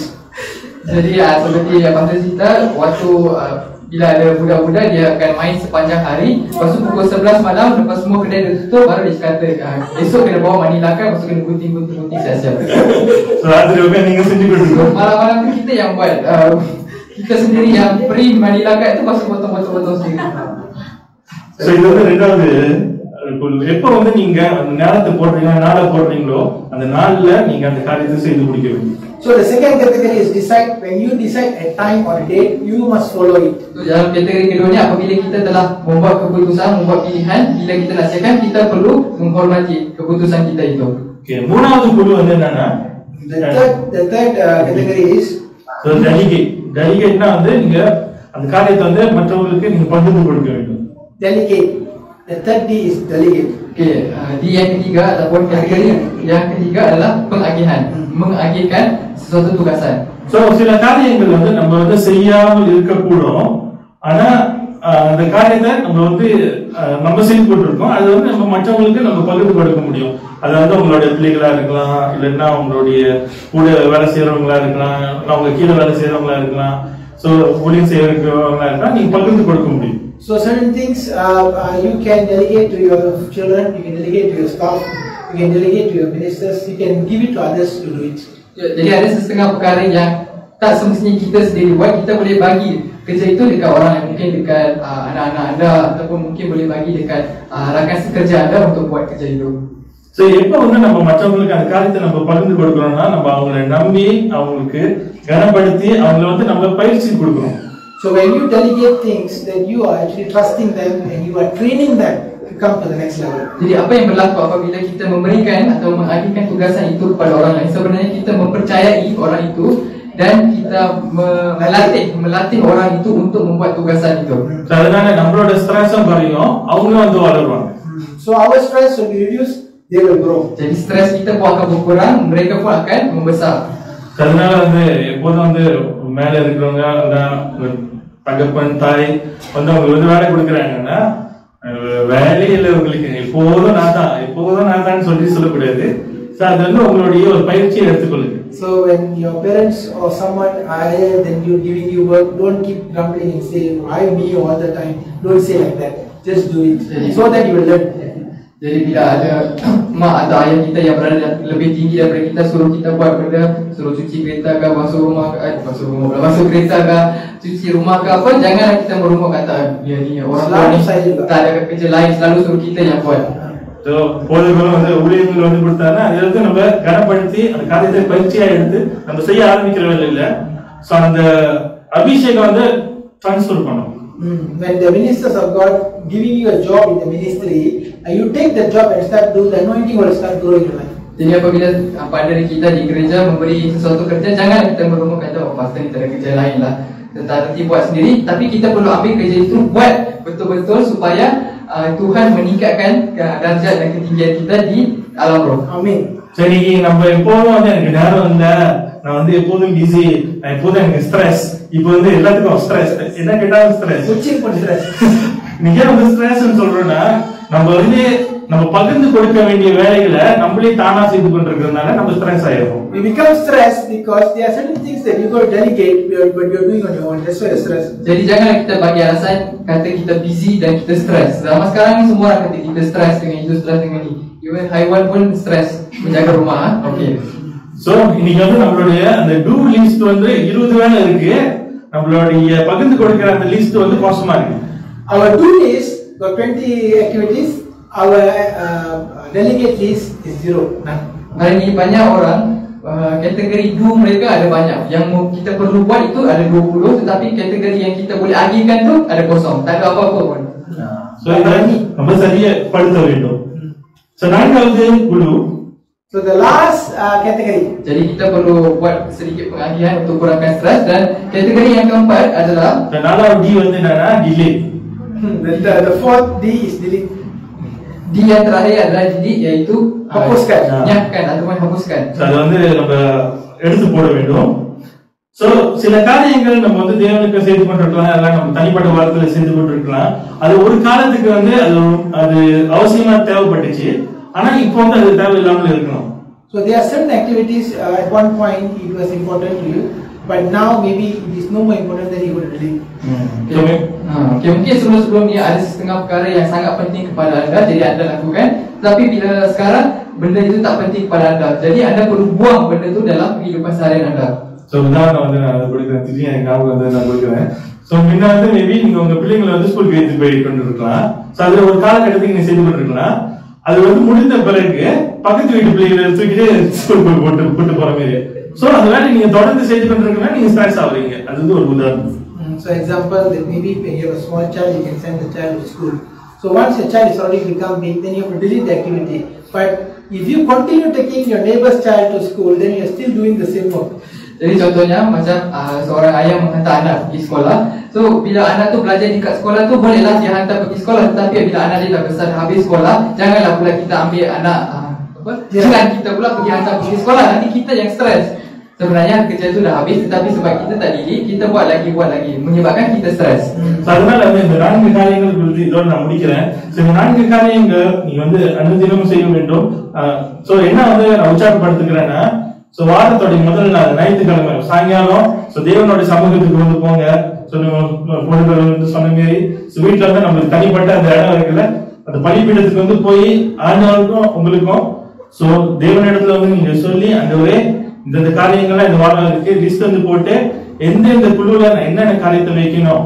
So இன்னைக்கு அந்த காரியத்தை வந்து இந்த 3வது இது நீங்க மற்றவங்க பகிர்ந்து கொடுக்கணும்னா எல்லாத்துக்கும் நீங்க பகிர்ந்து கொடுத்துட்டு நீங்க காலாட்டிட்டு இருக்காதீங்க. சோ இன்னைக்கு நம்ம எல்லாத்துக்கும் வந்து கொடுத்துட்டு நம்ம யார் யாருக்கு வந்து தேவன் காரியத்தை கொடுக்க சொல்றாங்க, தேவன் வந்து ஆட்களை வந்து அனுப்புங்க ஆண்டவரே. சோ சரியான நேரத்துல தேவனுடைய காரியத்தை நம்ம சரியா செய்கிற வேலையில, திட்டமிட்டு செய்கிற வேலையில தேவன் அவருடைய ஜனங்களை வந்து அனுப்புவாரு. சோ காரியங்களை வந்து அனுப்பி சோ நமக்கு எல்லா காரியத்தையும் வந்து அவர் நேர்த்தியா செய்து முடிப்பார். இந்த காரியங்களை நம்ம செய்கிற வேலையில நம்ம பரலோக ராஜ்யத்துக்கு நம்ம லாபமாய் வாழலாம். So this is my suggestion for all of you to follow. So on Sunday, maybe there's a rest day, go to the presence of God, start get all your activities, start categorizing it in which D, whether it's a do list, whether it's a decide list, whether it's a distribute list or a delete list. So after that, you start distribute and let it run for the whole week. So this is a proper management of time. Okay, jadi cara pastor adalah pada hujung minggu, mungkin Sabtu atau pada hari Ahad, pergilah ke wisma anda dan dapatkan semua aktiviti-aktiviti yang anda akan buat satu minggu itu ataupun seharian itu, dan masukkan ke dalam 4 kategori ini. 4D inilah, so masukkan kategori. Janganlah pula kita masukkan semua perkara kita dalam kategori mengagihkan, supaya nanti kita boleh goyang kaki, relax-relax je, tak apa-apa. Tapi apa yang kita perlu buat adalah kita perlu masukkan semua aktiviti ini, dan dalam 4 agihan tu, mengagihkan tugasan, apa yang kita perlu buat, kita perlu minta kepada Tuhan, tanya siapa yang saya perlu agihkan tugas ini, dan kalau kita tak tahu nak agihkan dekat siapa, minta Tuhan untuk hantarkan orang untuk mengagihkan tugasan-tugasan itu. இந்த ஞாயிற்றுக்கிழமை தேவனோட சமூகத்துல இந்த காரியத்துல வந்து நீங்க அட்டவணை போட்டு திங்கட்கிழமை செவ்வாய்க்கிழமைக்குள்ளார அந்த டூ லிஸ்ட்ல வந்து இருக்குல்ல, அந்த காரியத்தை எல்லாத்தையும் முடிச்சிருங்க. அதுக்கப்புறம் மற்ற காரியத்துக்கு நீங்க போகணும். Try to finish your do list by Monday and Tuesday, so that you can do your decide list by Wednesday, Thursday. Jadi selepas kita sudah habiskan buat list tu, apa yang kita buat dalam masa hari Isnin atau Selasa, habiskanlah semua perkara yang anda perlu buat, yang urgent, yang mustahak tu habiskan, supaya hari Rabu dan Khamis tu kita perlu buat kategori-kategori yang lain, kerja-kerja yang lain. சரி, இப்ப நம்ம தேவனோட நம்ம வந்து ஜெபித்து அவரோட திட்டத்துல நம்ம வந்து காரியங்களே நம்ம அட்டவணை போடுகிற வேலையில தேவன் நம்மளுக்கு எல்லா காரியத்தையும் அட்டவணை பிரகாரம் வந்து நடக்கிறதுக்கு அவர் வந்து கிருபை செய்வார். ஜனங்களையும் வந்து அவர் அனுப்பி நம்மளுக்கு உதவியை அனுப்புவார். When you go to God's presence and decide, God will give you grace to do it, and also will bring resources and people to help and to finish whatever it is important. Jadi apabila kita pergi kepada Tuhan dan minta bantuan dia untuk membuat senarai ini, Tuhan akan membantu kita dan menghantar orang-orang untuk mendorong kita untuk menyiapkan segala pekerjaan dan segala tugasan yang kita perlu buat. Okay, lalu எழுந்து நின்று நாம் ஜெபிப்போம். Let's arise and pray. Mari kita semua berdiri untuk berdoa. இன்னைக்கு நம்ம தேவனிடத்துல கேட்போம், ஆண்டவரே, இன்னைக்கு நான் வந்து முதலாவது நிலை கிறிஸ்துவனா நான் வந்து இருந்தேன்னா நல்லது ஆண்டவரே. ஆனா இந்த நாள்ல நான் இரண்டாவது நிலைக்கு வந்து நான் போன ஆண்டவரே அப்படின்னு சொல்லிட்டு நம்ம கேட்க ஆரம்பிக்கும். Let's pray and ask God, God, it's good for me to be in level 1, but I want to be in level 2 for today. Let's pray and ask God for this. Okay, mari kita semua berdiri dan minta kepada Tuhan. Tuhan, sangatlah bagus untuk saya berada di dalam tahap pertama, tetapi saya nak juga berada di dalam tahap kedua untuk menjadi seorang yang lebih baik untuk kerajaan kamu. இன்னைக்கு நம்ம தேவனுடைய ராஜ்யத்துக்கு நம்ம லாபமா இருக்குமா? Are we profitable in the kingdom of God? Renungkanlah, adakah anda adalah sebuah punca keuntungan kepada kerajaan Tuhan? நீங்க நம்ம தேவன் நம்மளுக்கு நம்பி கொடுத்திருக்கிற காரியங்களை நம்ம சரியா நிர்வாகம் பண்றோமா?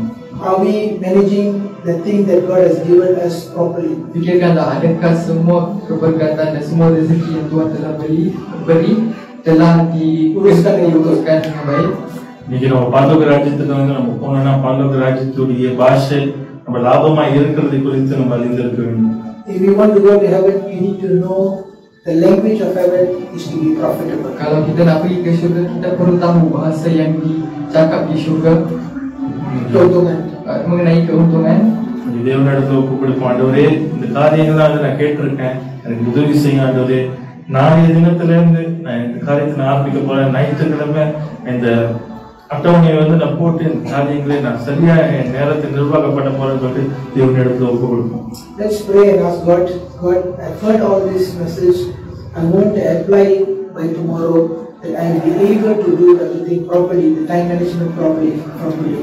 Okay, mari kita semua berdoa dan minta kepada Tuhan. Tuhan, saya sudah menerima khutbah ini dan saya nak mengamalkan khutbah ini. Saya nak membuat senarai untuk perkara-perkara yang saya patut buat. Mintalah Tuhan untuk membantu kamu untuk menyiapkan senarai kamu untuk ibu itu. தேவனிடத்துல ஒப்பு கொடுப்போம். இந்த பாடுவோம், இந்த முறை பாடல் பாடலை பாடுகிறவங்க தேவனிடத்துல ஒப்பு கொடுப்போம். Let's sing this song, Betapati Go, and let's come give our life to Jesus and decide and make a covenant before God on time management. Mari kita membuat keputusan dan menyanyikan lagu Betapa Hatiku. இந்த பாடலை பாடுகிறவங்க தேவனிடத்துல ஒப்பு கொடுப்போம். தேவன் நம்மளை வழிநடத்தும்படியாக ஒப்பு கொடுப்போம். Let's commit ourselves as we sing this song. Mari kita menyerahkan diri kita sambil menyanyikan lagu ini. Betapa hatiku Tuhan, தேவனிடத்துல நன்றி செலுத்துவோம். terima kasih. Let us thank God. Kau mengasihiku Tuhan, Kau memiliki our தேவனுடைய we belongs to God. I menaiki Tuhan, bersembah Dan jiwa தேவனிடத்துல ஒப்பு கொடுப்போம். Mari kita menyerahkan jiwa kita. Let us surrender our body, soul and spirit. Sebab kami kata gaya cukup berarti untuk persembahkan hanya ini Tuhan. I'm giving you whatever I have, Lord. Terimalah Tuhan persembahanku, pakailah God, use me, Lord. Lord, என்னை பயன்படுத்தும் அப்பா. pakailah aku seumur hidupku. Betapa hatiku Tuhan berterima kasih Yesus, Kau mengasihiku Tuhan, Kau memilikiku. Lord, I want to be profitable in your hands. Hanya ingin bersamamu selama hidupku, jiwa dan I want to be in a legalistic way. I want to be sick. Rala power.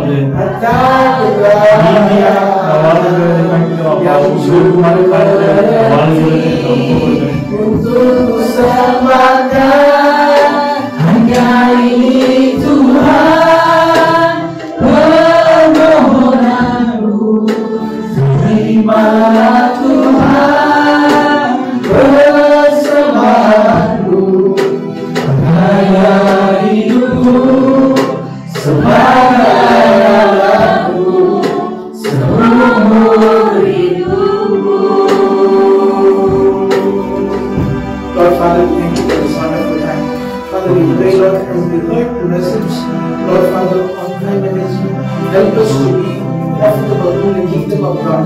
Selamat நாளுக்காய் நன்றி. நீ எங்களோடு பேசின வேத வசனத்துக்காய் நன்றி. தேவ ராஜ்யத்துக்கு ஆண்டவரே, நாங்கள் ஆண்டவரே லாபத்தை கொண்டு வருகிற சந்ததியை நாங்கள் மாற கிருபை பாராட்டும். சரியாய் நேரத்தில் நிர்வாகம் பண்ணும்படி நீ எங்களுக்கு கொடுத்த தயவுக்காய் நன்றி. बाबा Ishwar kami berterima kasih karena hari ini berfirman dan mengajar kami menjadi generasi yang membawa keuntungan kepada kerajaan-Mu Tuhan dan menguruskan masa kami dengan betul. Bapa, kami berterima kasih. Kami memohon limpahkan kelimpahan kekurniaan-Mu kepada kami. Segala perkara yang didengar bukan saja dalam tahap mendengar, tetapi membuatnya dalam segenap hati kita mulai hari Yesus. Thank you, Father, for this day that we are making a vow, we are making a commitment that from tomorrow that we are going to begin a new list of do-list, decide-list, Lord Father, and all that, a delete list, and as well as a distribute list. In the mighty name of Jesus Christ, thank you, Father. We praise you, we give you glory and honor. Bless all those people who are here. Bless all those people who are watching online. In Jesus' mighty awesome name, we ask and pray. Help us to go to the level 2 and no more in level 1. In Jesus' mighty awesome name, we ask and pray. Amen. God bless. Have a blessed day. Shalom.